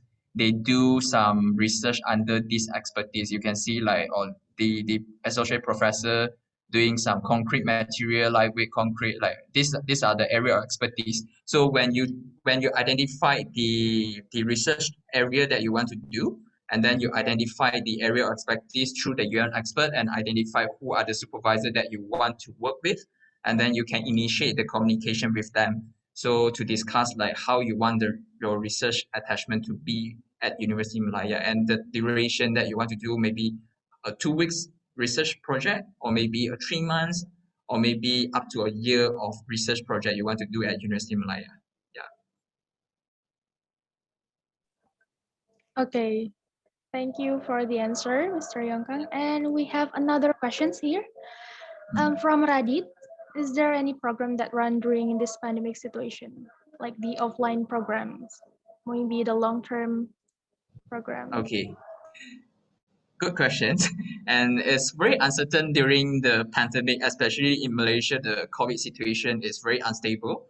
Like daily, we have 2,000 to 3,000 positive COVID cases going on. So to run a physical program is not possible at the moment.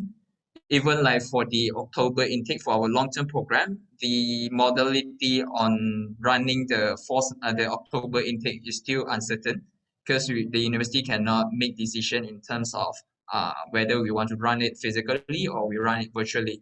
Because the thing is, for information, like for students to come in to apply for the long-term program, you are required to apply for student visa. So at the moment, the immigration has put on hold for all the mobility visa until further notice, which is giving us like a very big uncertainty whether when the immigration departments will resume the processing of mobility visa. So we are unable to provide you a confirmation in terms of offline program. If you want to join like for the online program, we do have some short program. Like I mentioned just now, there's a UN faculty series. You can get a little bit on experience on how the classroom looks like in like how the lecturer works, how the lecturer teach, the teaching style. Basically, you can join the UN faculty series to actually experience before you apply for a long-term program. Yeah. Okay, thank you for the answer, Mr. Yongkang. And thank you for the questions also for Shaza and Radit. Is there any more questions? Or Diego, do you still want to ask some question? You still raise your hand. Oh yeah, Okay. sorry. Yeah, it's okay. Okay, so maybe while we are still waiting for the participants to ask questions, I have a question. So earlier you mentioned about the short-term program, and I think you haven't explained it furthermore about the short-term program. Can you explain it for us? Because maybe a lot of us here still wants to take the short-term program because it's online. Okay, let me show this slide again. Okay. Okay, can you see the slide? Yes. Okay. So basically, at the moment in the pipeline, we have this virtual mobility program called UN Faculty Series. Basically, what we call UN Faculty Series is we gather all the 18 faculties in University of Malaya to actually offer some courses for 2 hours to the partner students to actually experience a little bit on the teaching style, the specialties, the expertise of University of Malaya. So you can get to experience like a virtual mobility program for a short period of time before you apply for a long-term program. So in this program, basically it runs from 15 March to 9th of April. So it's a one month program. It is about 1 month program, but you can choose like there are different courses. So it's up to you to choose the courses because the payment, the fee structure is by courses.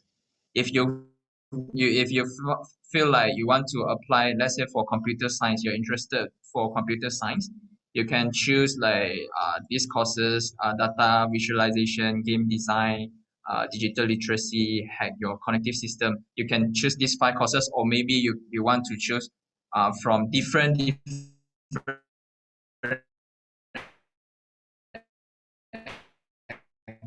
academic centers. You are allowed to do so. Basically, it's up to your preference. The minimum is 1. If you're not choosing any courses, meaning like you're not joining the program. So basically, the fee structures for the program is that there's a promotion on buy 3 free 1, meaning you choose 3 courses under the first package, and then you can attend another free courses on top of the 3 courses. So with only 30 USD. And also on top of the package, if you want to add more courses based on the list, you can do so. And then the charges will be like this. And also if you don't want to choose for so many courses, you can just choose 1 courses, then you can go for this price. Yeah. And then aside from the faculty series, we do have another one coming up in May. So this is a design thinking and digital workshop, basically focused on the entrepreneur area. So because we have expertise from the from this area of studies, like especially on internship, especially on entrepreneurship. So you can get like experience, like knowledge from them. So we at the moment in the pipeline we have these 2 different short term. Yeah. In normal semester, we do have a lot of physical short-term program, and we have like business, language, and culture program. And then meaning like the business, language, culture program, it divide into 3 elements, just I mentioned: business, language, and also culture. On the business section, we'll normally bring students to have some industry visit to some company to experience like the local environment, in the working environment in the industry. And also we do have some classes in the university campus, and also for will join for the English language class. Okay, thank you for the explanation, Sir Yongkang. It's a lot of information there. So we already have more questions from Danielle. So Okay. he wants to ask about the living cost. For example, dorm and food in Malaysia, especially around the university. Is it considerably expensive or cheap? Okay, so for the accommodation, especially I focus on accommodation first because we know like a lot of Indonesian students they normally stay on campus accommodation based on my past experience. So the accommodation fees for on campus accommodation per semester is US not USD is Malaysian ringgit 2,500 approximately, depending on the duration that you're staying for the entire semester. So for on campus, that one is per semester. If you opt for like off campus accommodation like the apartments or some landed house or some homestay, the price will range from 500 ringgit to 3,000 ringgit per month. It will be more expensive as compared to the on-campus accommodation because you need to remember on-campus is per semester you pay for a lump sum amount of money, but for off-campus you pay per month. So normally the rental doesn't include the utility fees like the electrical, like the Wi-Fi, the water bill. That one will be excluded. So meaning on top of like the 500 rental, you need to pay the additional like utility fees. Normally, the utility fees is about 30 to 100. The range can be very big depending on the usage of the electricity. Because some people they use aircon and which consume a lot of electricity, so the bill will go very high. So I can just give you a range because I'm staying nearby the university, so my utility bill normally is about 40 to 50 ringgit Malaysia. So it's more or less the same because most of the time you'll be studying in the university and you won't be staying at the rented house for like the whole day.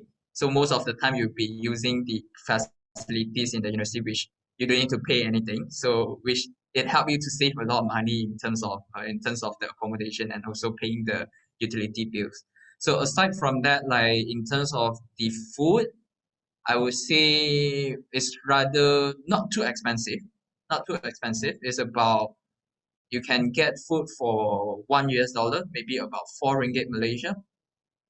4 ringgit Malaysia. If you want to order drinks, then it's about maximum you can on campus food. I'm saying like the on campus cafeteria. You can get like 10 ringgit Malaysia. You can get food. You can get drinks.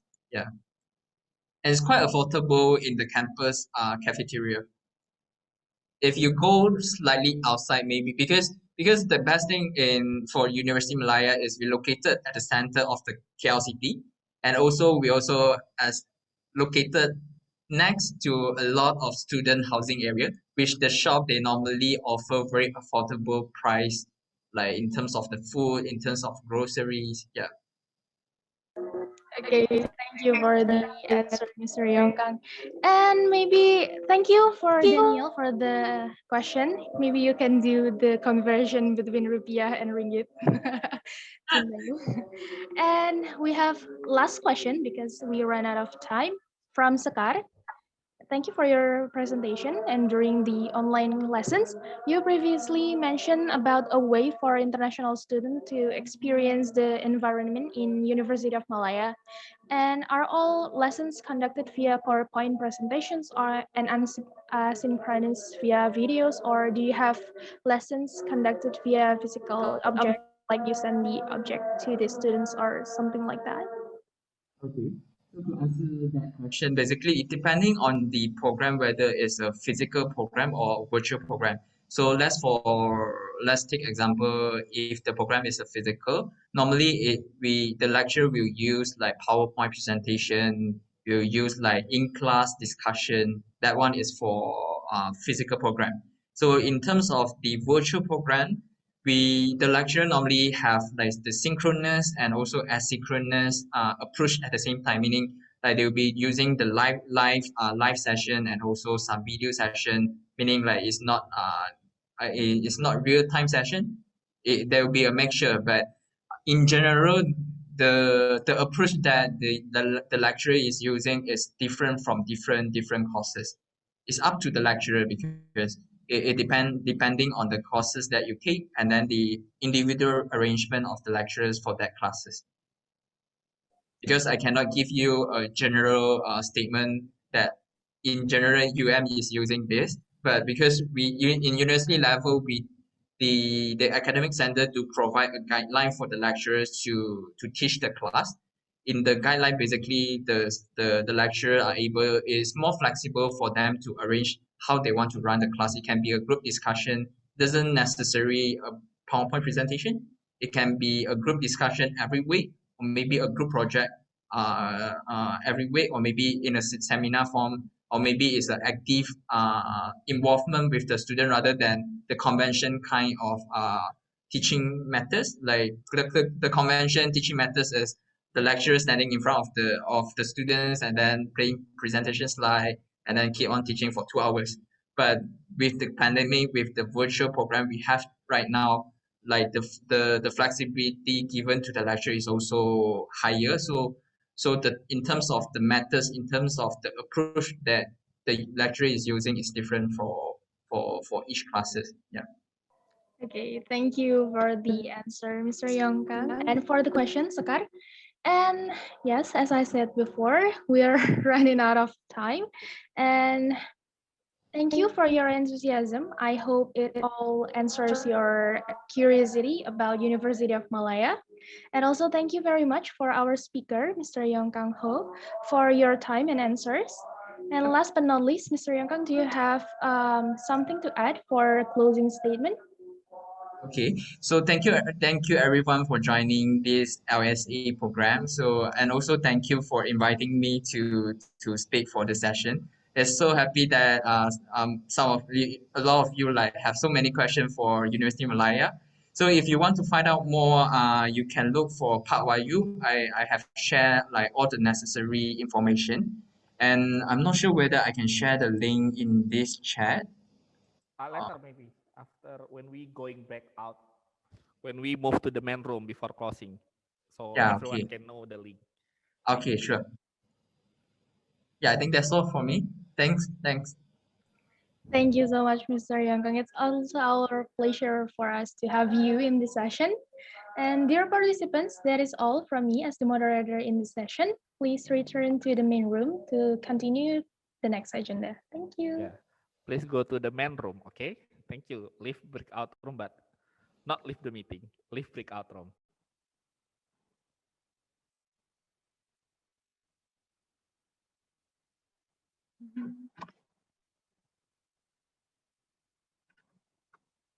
Yes, let's start. You can ask your questions. Would you like to just put it in the chat and I will say your name, or is there anyone who has questions? Hello, Ms. Suzanne. Hello. Okay, I think I will start this breakout room session. Okay. Hi guys, good afternoon. It's nice to see all of you in this breakout room. First of all, let me introduce myself. My name is Dea Amaris Millenia, and you can call me Milan. I am the volunteer in ITS Global Engagement, and I will be your moderator to guide our discussion in this session. Thank you so much to the representative of Faculty of Technology Amsterdam University of Applied Sciences, AUAS Netherlands, Ms. Susan van der Hout, for taking time out of your busy schedule to join this event with us today. And please forgive me if I'm mistaken in spelling or reading your name. Ms. Susan van der Hout is an incoming mobility officer, Hogeschool van Amsterdam, Amsterdam University of Applied Sciences, AUAS Netherlands. Hello, madam. Hello, Ms. Susan. How are you? I'm good, thank you. How are you? I'm good. I'm good too.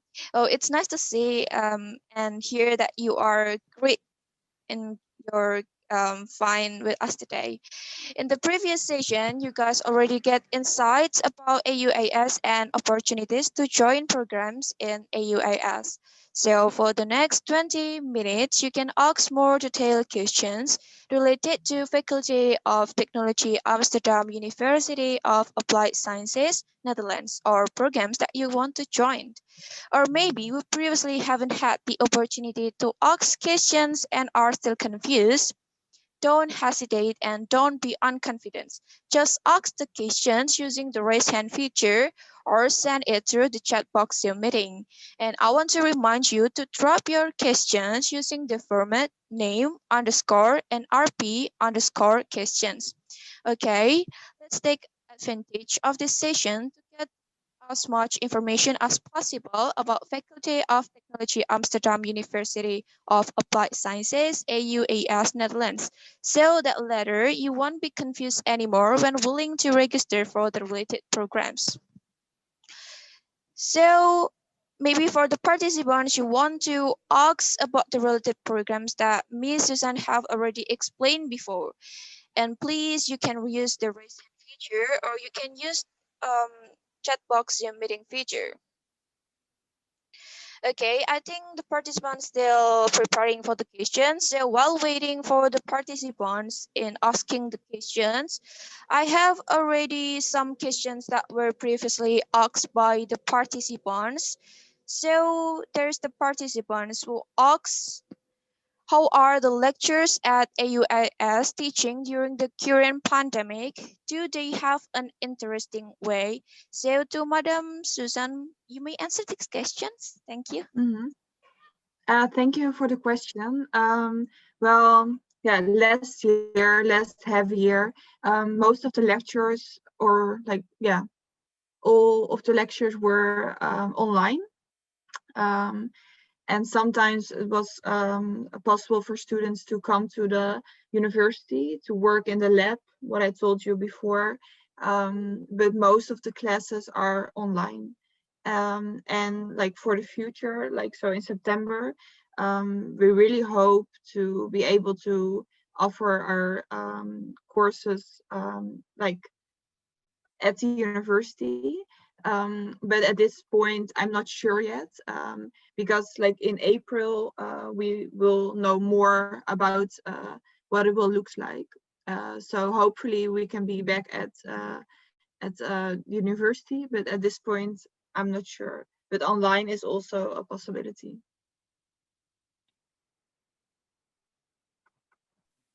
Thank you, Ms. Susan, for your nice answer and your information. So we have another questions from Firtia Kinanti. Thank you, Firtia, for your questions. So you may ask your questions to Ms. Susan. Time is yours. Good evening, Ms. Susan from Surabaya, Indonesia. Hello. Okay, I've heard all of your explanations before, and I have a question, maybe some questions. First of all, I want to ask you about the eligible requirements. Is there any test that will be held from the AUAS for the participants, and how the test will be like? Or we just apply from the score for ITS, or yeah, an additional with the test for the student exchange or the other programs in AUAS. Thank you. Thank you for your question. How it works with like the application procedure and everything before that is that will be in contact with your university, and before the 1st of April they will nominate you as a student, and they will check all your requirements, because you don't have like to do like you don't have to actually do a test with us, but you have to apply and include your transcript of records, so a list of all your grades, and besides that you also need a test to show your proficiency in English, so it should be B2.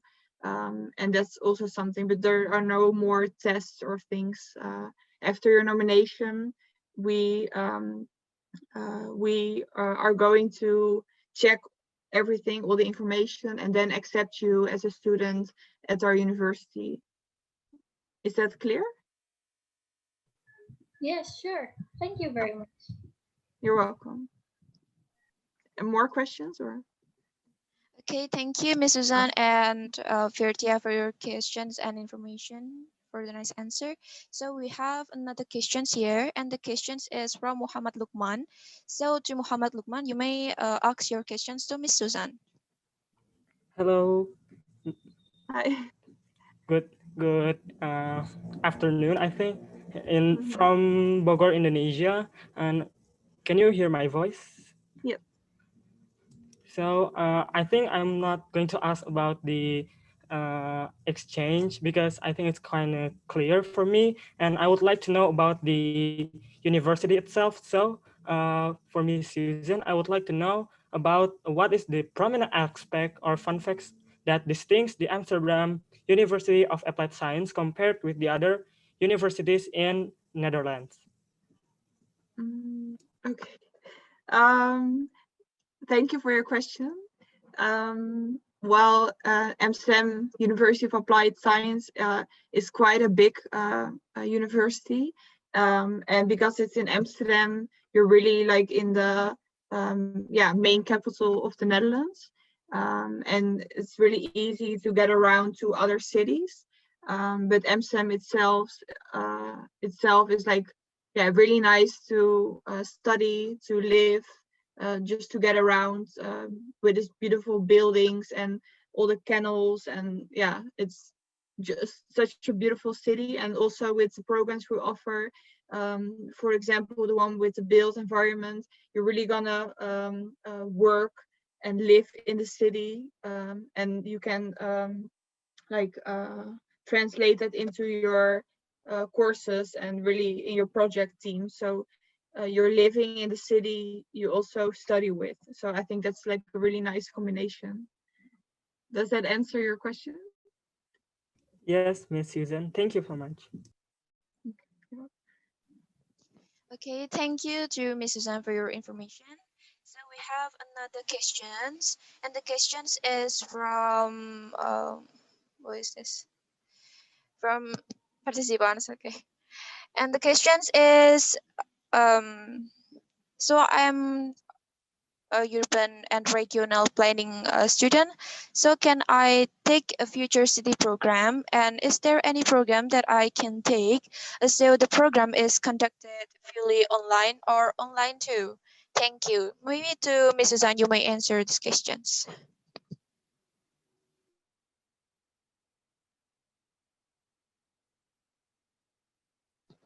Hello, Ms. Suzanne? I didn't hear you so well, but is the question the question is if the Future Proof City program is offered online or at university? I think I will is that the question, or what is I think I will ask the questions again. So can I'm sorry. I'm from the urban and regional planning student. So can I take future city program? And is there any program that I can take? Also, the program is conducted fully online or offline? Well, depends on like all the programs. Some are some of the teachers, they don't know yet if they want to offer or if they can offer the program online. So as soon as I know this, I will inform you. But some of the programs, for example, the Future Proof City is partly online. It's possible. But hopefully I can all like receive you in person. So in September. But it's possible to follow it online. But yeah, it's possible also that it changed like in a couple of months. So please keep a close eye to our website and get informed by your international office. Thank you, Ms. Suzanne, for your answer. So I want to remind all the participants, you can ask the questions to Ms. Suzanne that you may be still confused about AUAS. You can use the raise hand feature or you can use the chat box feature. So I have another questions from the participants. Okay, Furkan asks, thank you Furkan for your questions. And the questions is, are there any scholarship for students exchange program at AUAS? To Ms. Susan, you may answer these questions. Thank you. Yes, we do have scholarships. Let me check with the information. But we had some changes in our scholarship network, and the latest update is that at this point, I'm sorry to inform, there are no scholarships for the incoming students. So yeah, I'm sorry, no scholarships available. Yeah, that's okay. But it's a good thing. That's okay, Miss Susan. Oh, but it's a good thing that as a student, if you come study with us, because we have a partner network of risk, it's not you don't have to pay any tuition fee. So that's a good thing, I think. Yeah, I just want to add for the students who study exchange, join the regular exchange, you might apply funding to ITS Global Engagement for the support for only for the flight. Yeah. So Okay. you may check to our page, ITS Cost Global page. You can find also information about funding support, over there. Okay. And maybe also some department also will provide some funding, but I didn't know the detail because each department have different regulation.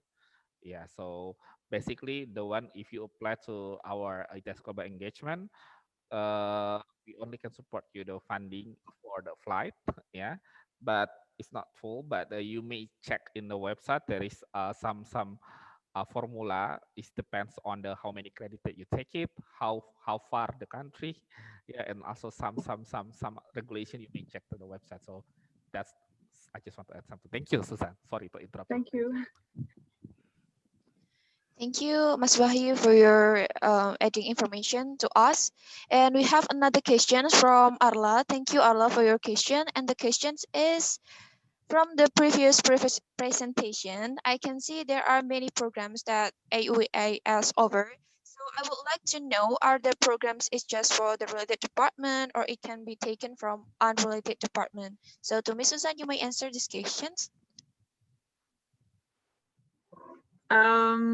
And to be clear, do you mean that like the programs we offer are the only ones you can choose from, or do you want to choose like from other faculties in like, or Yes. For example, or like do you, if they are from example chemical engineering, and then they are apply for the I forgot the name, image forensic.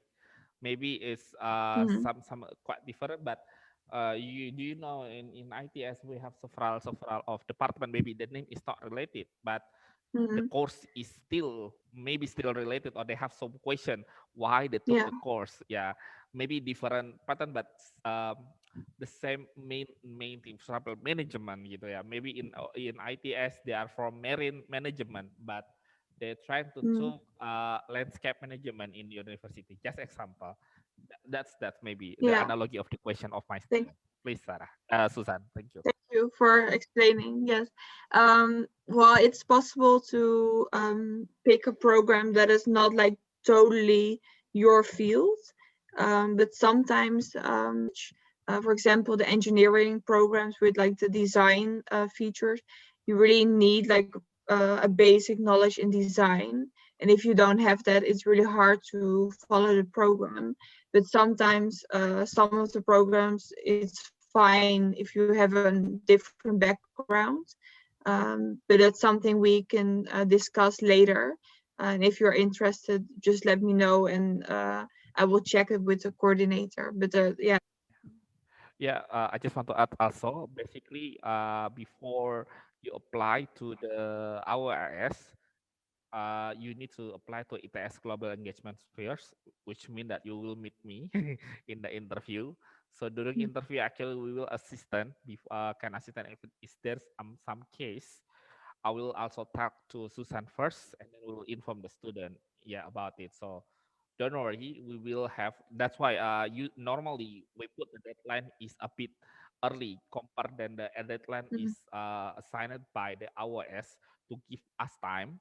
If there is some special case like your question, we can discuss first to the AUAS so they can also find something, and we will try to find option if there's that case is not working. For example, like if you apply, I agree. Yeah, for example, if you like design build, you need maybe they will require you a portfolio of proof that you are really capable for that courses, or you are really eligible if you took the courses, because for the exchange program basically they will make sure that the student is really suitable with the courses, not the program, the suitable with the courses. Thank you. Yeah, I hope it can help you, Suzanne. Thank you. Thank you. Yeah, I hope it can help you, Suzanne. Thank you, Ms. Wahyu, for your information. Okay. So I want to remind all the participants again, if you have any questions related to AUAS, you may drop your questions to the chat box Zoom meeting, or you can use the raise hand feature. Okay, while waiting for the participant to ask another questions, I have another questions for Miss Suzanne, and the questions is, how much does it cost to live in Netherlands or in AUAS, and how is campus life there? So, Miss Suzanne, you may answer these questions. Yeah, thank you for this question. The living costs in Amsterdam are quite high, and it's approximately like 700 to 800 euros every month. It's high, but like to get around, like to eat out or do fun activities, that's not so much. But like living itself is really it's expensive. I'm not sure how much like the euros are for you. Maybe you know that. But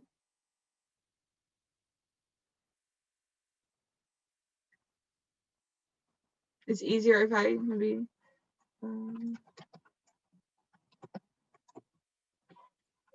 You have to rupiah.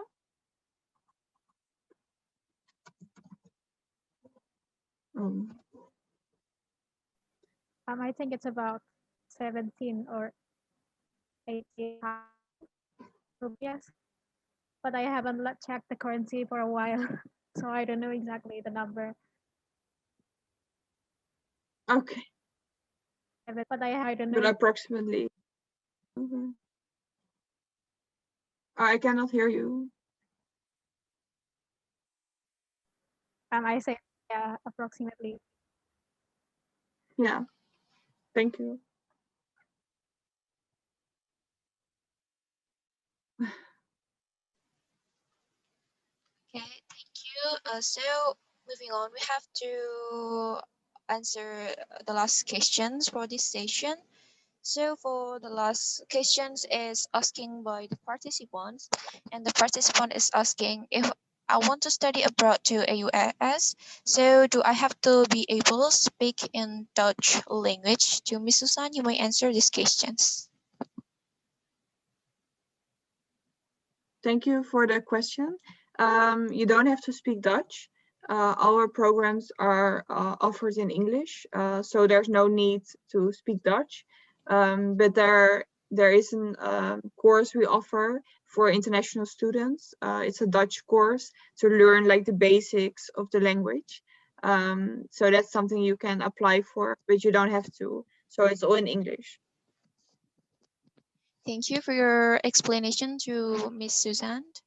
So maybe before we close this session, maybe we still have one more questions to participants. Maybe you want to ask more questions related to AUAS. So for those questions, maybe.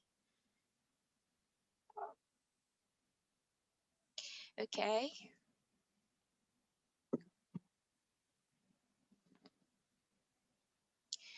Can I ask a question? Okay. Okay. Please. Okay, you Oh, can yeah? ask. Okay. Okay, you can ask Okay. questions. I'm just wondering, like, to the students, do you know where Amsterdam and the Netherlands, where it is in the world? Or how far? Okay, I think for me, I wanna answer. For me, I don't really know exactly where is the Amsterdam or Netherlands is. So I think, but when I want to check the map or the globe, so maybe I can know exactly where is it. Where is Yeah. it? Okay. Nice. But it's so small, and we just have like 17 million people just in the country in total. So it's like really, yeah, really small. Yes, but Netherlands is just like a big city and a big country that Mm. is known by the world. Okay. Yeah, yeah. Thank you. Okay. Okay, I think for the last questions, I want to ask. Um. Okay, by looking at the number of practicums in ocean engineering, how do students from maritime studies program conduct practicum during the pandemic? And I want to know I about. didn't. You hear my voice, Miss? No, it's a Okay. little bit. Okay, I think I will reread the questions. Okay, by looking at the number of practicums in ocean engineering, how do students from maritime studies program conduct practicum during the current pandemic? And I want to know about education in Netherlands, especially about their maritime. But okay, so you're asking about maritime. Yes. Okay. We don't have any programs for maritime at this point, but it's a really small department, and students like Dutch students from maritime are at like at sea all the time, so they are like 2.5 years working at the boat, and then next to that they have like the classes at the University of Amsterdam, but that's like for the Dutch students. And at this point, we do not offer any English program for maritime. Oh, okay. And I think we have one last question from Furkan. Thank you, Furkan, for your questions. Does this exchange program include student visa processing? Yes, as an international office, I'm helping you with the immigration process, and also my colleagues from the other, like the immigration department, they really help you get through with the visa process, and yeah, help you like step by step what to do. So yes, that's included. Okay, thank you, Mrs. An, for your nice explanation and information about AUAS. But unfortunately, the time for this session has ended. And thank you for your enthusiasm and your attentions. And also thank you very much, Ms. Suzanne, for the nice answer and your explanation and wonderful informations that really motivates us to study abroad in AUAS, Netherlands. Maybe from Ms. Suzanne, do you still have something to add for the closing statement in the session? Well, I would like to thank all of you, for being here. It's so nice to also like see your faces, and I'm really excited to receive some of you who are interested in studying with us. And if you have any more questions, my contact details are with your international office, I believe. And just send me an email or give me a call, and I will answer your questions and hopefully receive a lot of applications from your side. Thank you, Ms. Suzanne, Thank for you. your nice closing statement. Okay, dear participants, that is all from me as a moderator in this session. Please return to the main room to continue to the next agenda which is closing. And once again, thank you and nice to see you in the main room. Okay. Thank you. Thank you, Miss Susan.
Halo. Halo Mbak Mia. Halo, Dek. Oke. Oke, Dek.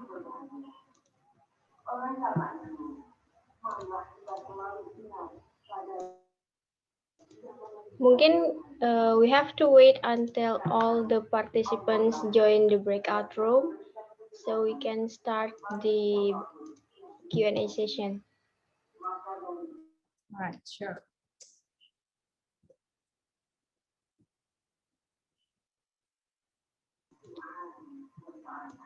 All right, maybe we can start now. Hello everyone, good afternoon. My name is Indri and I will be your moderator to guide our discussion in this session. First, thank you so much for Miss Mia Hernawati for taking time out of your busy schedule to join this event with us today. Let me remind you again about Miss Mia. She's the officer of Six National University Network or SUN Surabaya Office of Sixers, Kumamoto University Liaison Office at ITS Indonesia. In the previous session, you guys already got insights about Japan, also Kumamoto University, and the opportunities to join programs in Kumamoto. Thank you so much for the presentation, Miss Mia. That was very informative and interesting. Thank you so much.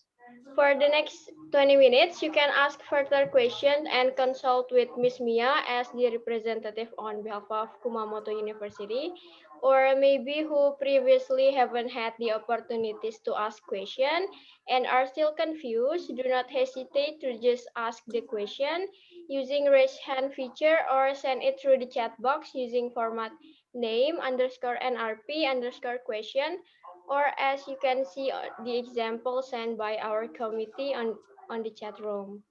Atau mungkin kalau misalnya teman-teman ragu untuk bertanya menggunakan bahasa Inggris, mungkin pada sesi ini apakah tidak apa-apa jika menggunakan bahasa Indonesia? Bagaimana Mbak Mia mungkin?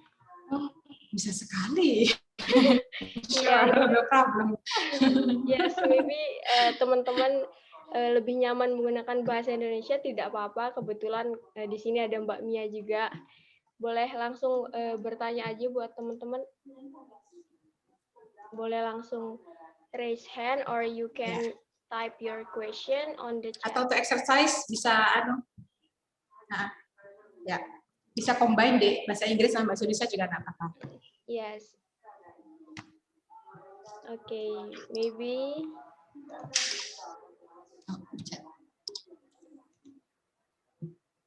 Do you have any question?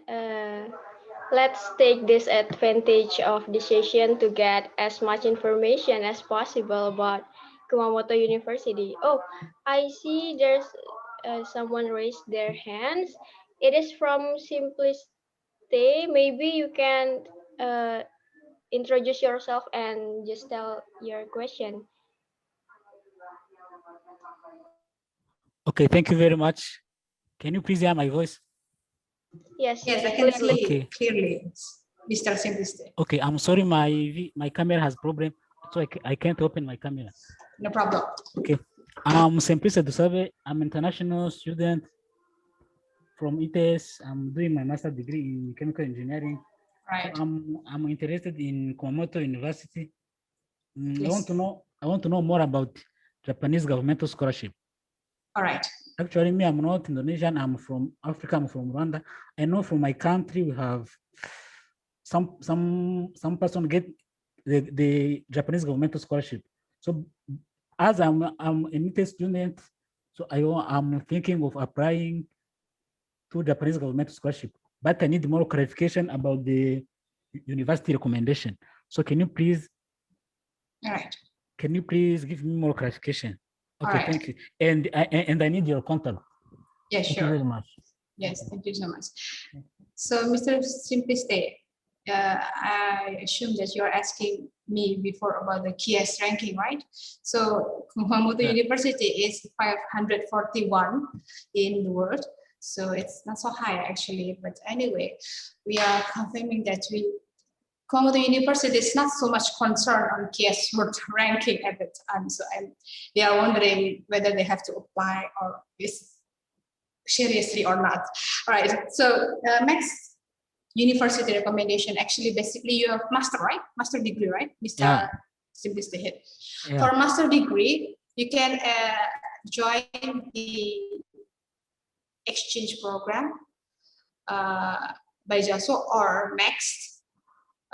It's depend. Basically, MAX is based on the MOU between our Kumamoto University, or host university in Japan, and their partner outside of Japan. So first things you should know that for any kinds of program, even though it's exchange degree or non-degree, for master and doctoral, they should have the prospective professor from Japan, from universities, host universities. So in this case, Kumamoto University. I will share you the how to get in touch with professor. So basically, we need to contact professor at least 3 or 6 months before the admissions open. So the admissions open, there are 2 kinds of admissions, but basically for MAX, we only offer for admission in October every year. So it means that the applications is usually opens in around March or April. Sorry, it's MAX, yeah. Sorry, in January or February. So as far as I know, usually students start to contact with professor at least on around October. So they can have more discussion with professor because it takes time. Searching the professor, having the research interest and contacting the professor who have the similar or same research interest, it's quite take time. So you have to take your time to search the professor. So we have the kind of a database so that you can check the professor's email, the professor's research, and etc. So I will share you the information. I will maybe in the chat box I can share you. Yeah. So actually I inform my email address on the last slide, on the final slide. I assume you may perhaps didn't know about that. I took screenshot. If it is that I have it, I took screenshot. Yes, that's right. That's my email address and that's my WhatsApp phone number. So you can contact me. So basically the university recommendations is just, how can I say, eligible or not? Yes, it's eligible for all the students from our partner universities. So if you come from ITS, which means that you are eligible for applying as the partners, members. And also it takes about the screening documents and interview. The screening documents, it takes time about 1 month. So opening and then closing, it's only for about 3 weeks. So it's, if you don't have the sufficient documents, it's kind of difficult for you. But if you speak English, of course, I think it's easy for you. But for Indonesian students, if you don't have the English proficiency test certificate in advance, it will be very difficult for you to fulfill that requirements within 3 weeks. So start from now, you can, how can I say, increase or improve your ability taking the class, English class or whatever, and take IELTS or something. And then after that, the second is interview. Interview by 3 professors. First is the main professors, our professors, who accept us on his or her lab. The second and the third are the colleague of the professors. In 2019, it was via email. But in 2020, it's become Zoom or Skype. So face-to-face. So it's kind of challenging right now. But anyway, I think it's possible for you to have that kind of eligibility to apply for. Okay, thank you. Yes, thank you. Okay, thank you. Thank you for the answer, Mbak Mia. I hope Simply State that answer your question. Maybe for the question on the chat box from Rafi, he asked about, can we choose a faculty in Kumamoto University which is not related to our studies currently? Actually, maybe Mbak Mia, I will help to answer. Depends on the ITS. For the exchange on ITS, it actually depends on the courses, not for the studies that you are have now. So it's actually depends on the courses that you want to apply, not for example the department that you have now. It should have the same with the department that you want to apply at Kumamoto. Maybe Mbak Mia want to add something? Yeah, thank you so much, Indri. I think it's more or less same as you said. Yeah. Of course, we can choose in the application. We choose Faculty of Engineering or Faculty of Science. Though, in fact, it's not so simple as that. So, because as you know, that undergraduate in Japan, actually in Kumamoto University specifically, undergraduates delivered teaching method is delivered in Japanese. So it means that it doesn't mean, of course, it doesn't mean that you have to speak Japan if you cannot speak. No problem, because you are following or participate or you apply for e-course. E means English course. But because of that kind of conditions, we can only offer a very limited course list, which is not as what we want to take as we like, or not based on our faculty, or not based on our departments. So it's very limited. So if you check the website of ITS, Global Engagement, and you have the open announcement of the exchange of Kumamoto University, you click the general information and etc. etc. You can find the course list below that pamphlet. So actually, that's more or less are kind of same, even though it's different, changed. It's a little bit changed actually. So now, if you want to apply, you can see the courses whether you can apply for that kind of course list. Is it okay or not? Usually, for all this time, I how can I say, recommend the applicants to have a contact with the what can I say, dosen wali, yeah. Is it yes, Mbak Mia. Dosen wali. Yes, dosen wali. Yeah, so you can contact them, him or her, and then, excuse me, sir, I want to take the English, exchange program at Kumamoto University, and this is the course list. Do you think whether this is possible for me to take, and which one is possible for me to take as an elective course or something? So before you apply, I think it's better for you to have a little bit consultation with your dosen wali, so that you can have a more enlightened your perspective about which one I should take and whether this is possible to take or not, whether I should participate on this exchange or not. But basically, actually, if you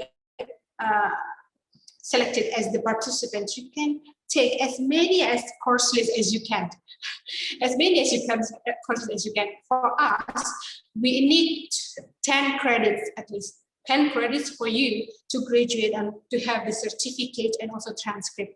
If it's less from 10 credits, you cannot have the certificates, but you can have the transcript. So it's compulsory to take 10 credits actually. So whether you can speak, do you have to speak Japanese? No, you can't. You don't have to be proficient in Japan, so just English. English is just enough. In Kumamoto University, there will be kind of a extra curriculum that you can take during your time to learn Japanese language. It's free for international students. Okay, thank you so much for the answer, Miss Mia. Yes. For Rafi, I hope that answered your question. Okay, let's move on. Fatan, which already raised his hand. Maybe you can introduce yourself and talk about your question. Okay, before that, let me introduce myself. My name is Fatan Nusa, but you can call me Fatan. I'm from Material and Metallurgical Engineering. I want to ask about the previous answered questions about there are two types of student exchange, which is G course and then the E course. Yes. I just want to know whether there are, what are the difference between both course? Maybe the fee is different, or maybe it also influence the certificates when we are finished the course, maybe something like that, or maybe other huge difference besides the language used when the course started. Yes. Thank you. Fatan. That's a good question. All right. So E course and J course. So J course means that you are proficient in Japan, means you have N2 minimum, right? So Japan have like 5, 4, 3, and the maximum, the up one, the top one is N1. So if you can have that kind of N2, so you can go to the same department as you like, based on your department in ITS. Why? Because you can have the classes. You can join the classes because it's in Japanese language. So that's a huge difference. If E-course is very limited course list because it's only English. But if you have the J course, N2 means that you can enter the same department with your home university, with your home department at Kumamoto. So Kumamoto have material and metallurgical, of course. So you can join the class, you can participate in the class, and you can earn the credits directly from Kumamoto University. That's a huge difference, I think. So basically, I think more or less other are same, the activities and so it's the same. The huge difference is that one, besides the language. So you have opportunity to join as the students. And tuition waived, yeah. You really don't have to pay anything to Kumamoto University during your exchange program. So it's automatically tuition waived. So you don't have to pay anything. So JASO will give you 80,000 yen. 80,000 yen means 9 juta rupiah, more or less 9 juta rupiah. So in Kumamoto, based on Indonesian students, yeah, the alumni from exchange programs, they can save money every month. It's about 3 million rupiah. it means that around 3 or 4 million rupiah, around 5 or 4 or 5 millions they use for accommodation and daily cost, because they how can I say, they cook by themselves. It's like an apartment. So if we have international house, so it's like an apartment, so all equipped, so you can cook by yourself. And that's why Indonesian students can save more money. So every month, it takes about 2 or 4 million rupiah. So actually it's cheaper, very cheap. Besides you get the knowledge, you get the experience, and you can have more savings. I think so, Fatan. Thank you. Okay, thank you, Mbak Mia. Maybe do you have any feedback for Fatan? Maybe does both course maybe influence the certificate of the course? Certificates. J course has more better certificate than the E course. No better or not better. It's just same. The problem is that the credits you earn, is of course more and more rather than in e-course. The certificate are just same certificate, all written in Japan. Basically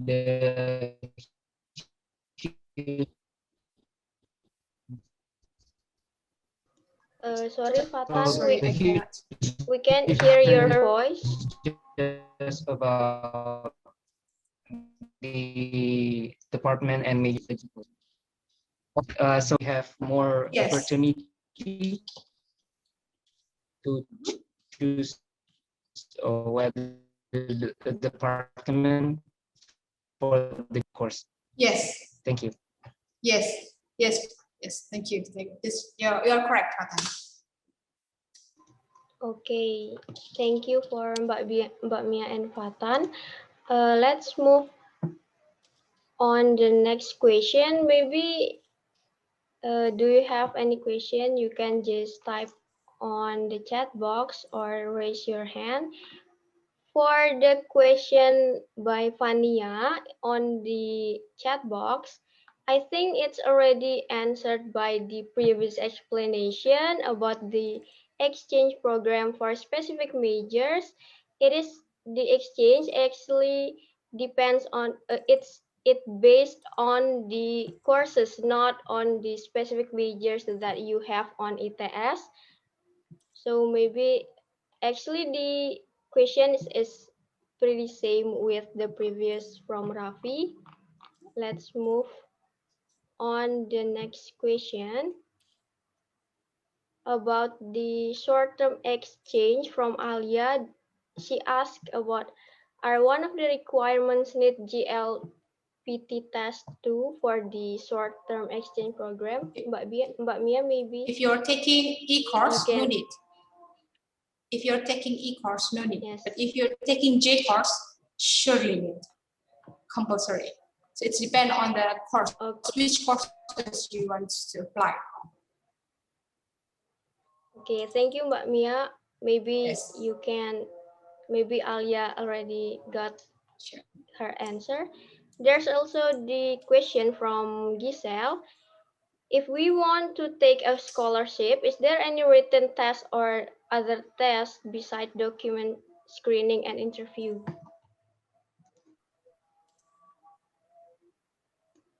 Which one is this? The student exchange? About the scholarship, Mbak Mia, is there any written test or other tests besides document screening or interview? Well, I'm wondering which kind of scholarship, just a scholarship for exchange student or max scholarship degree programs? Okay, for JASO, scholarship for exchange program, we ask our partners to be kindly help us to make a kind of screening process of the documents and the screening process of the maybe interview. It's depend on the partner university. And in this case, IJS Global Engagement have that kind of rights. What kind of scheme? Usually, commonly, the students apply and submit the docs, and we check the docs whether it is fulfill the requirement or not. If it is fulfill the requirements, then we will ask him or her to have the interview sessions. It's not so long. It doesn't take a long time, just few minutes. And we are asking about things related to the courses or to their interests, something like that. And then we kind of have discussions, yeah, whether him or her can be nominated or can be recommended.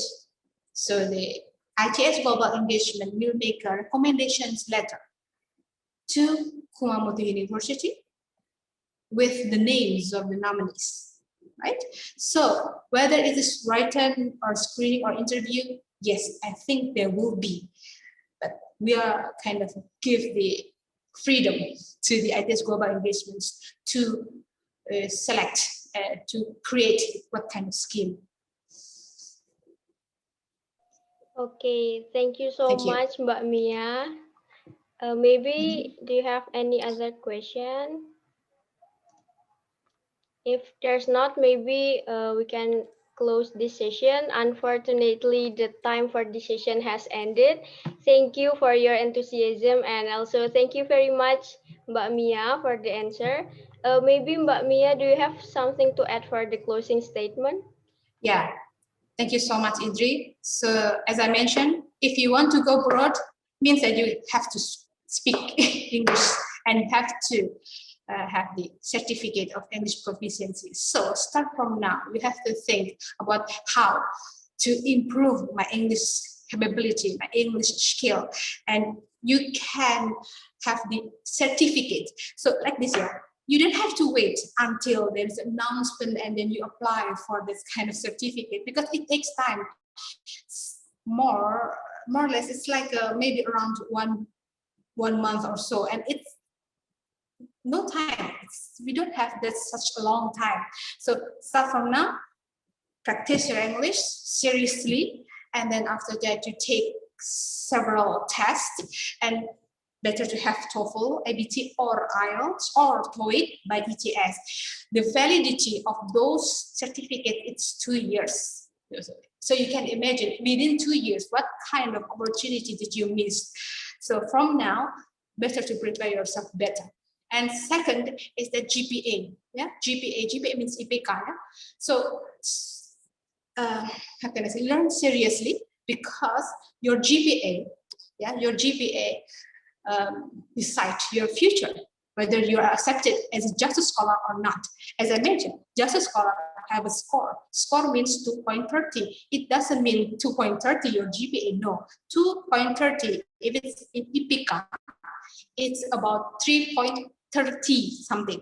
So the higher your GPA means the higher opportunity for you to be selected. And I hope that someday we can meet again. Yeah, I can assist you to go to Kumamoto University and join us for student exchange program. And you can learn how Japanese atmosphere, how Japanese tradition, lifestyle. And I'm sure you'll enjoy Kumamoto University. Thank you so much, Idri. Thank you so much for all the participants. Wish you all the best. Thank you so much, Mbak Mia, for the advice. We will remember that. Okay, dear participants, that is all from me as the moderator in this session.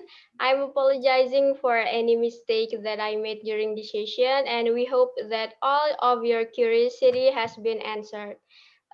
For the next agenda, maybe you can please return to the main room to continue the next agenda. Thank you so much. Thank you so much, Indri. Thank you, Mbak Mia.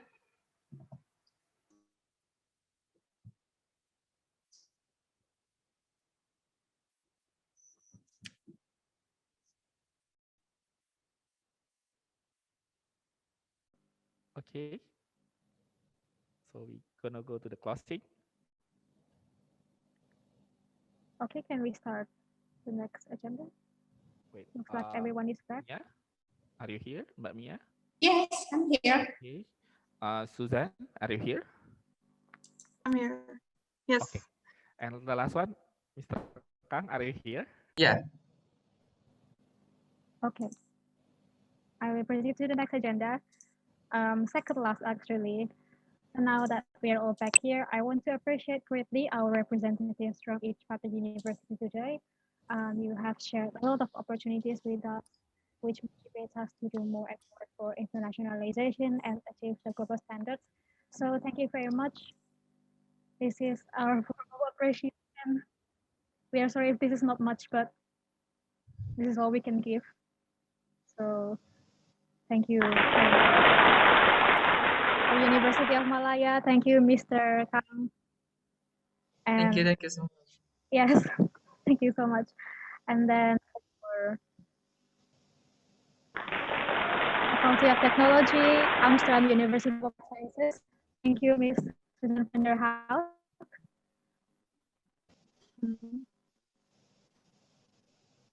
Okay, the next one. Thank you so much too for Kumamoto University to be here with us today. Okay, so thank you very much. And Mr. Wahyu, do you have anything to add?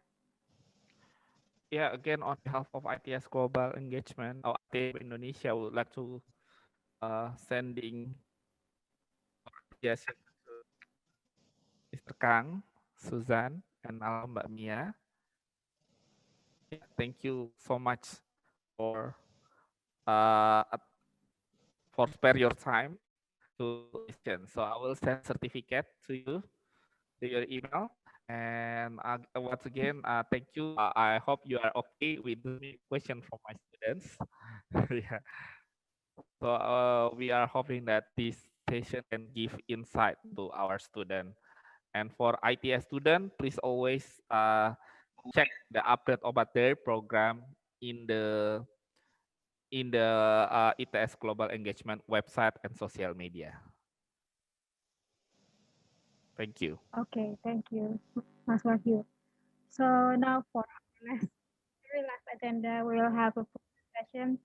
And for that, I want all of you who haven't turned your video on yet, please do, and show us your best smiles. You can sit up straight and pose as I will count to 3 for each page. We have 5 pages here. Okay. So I will count for page 1. Page 1, 1, 2, 3.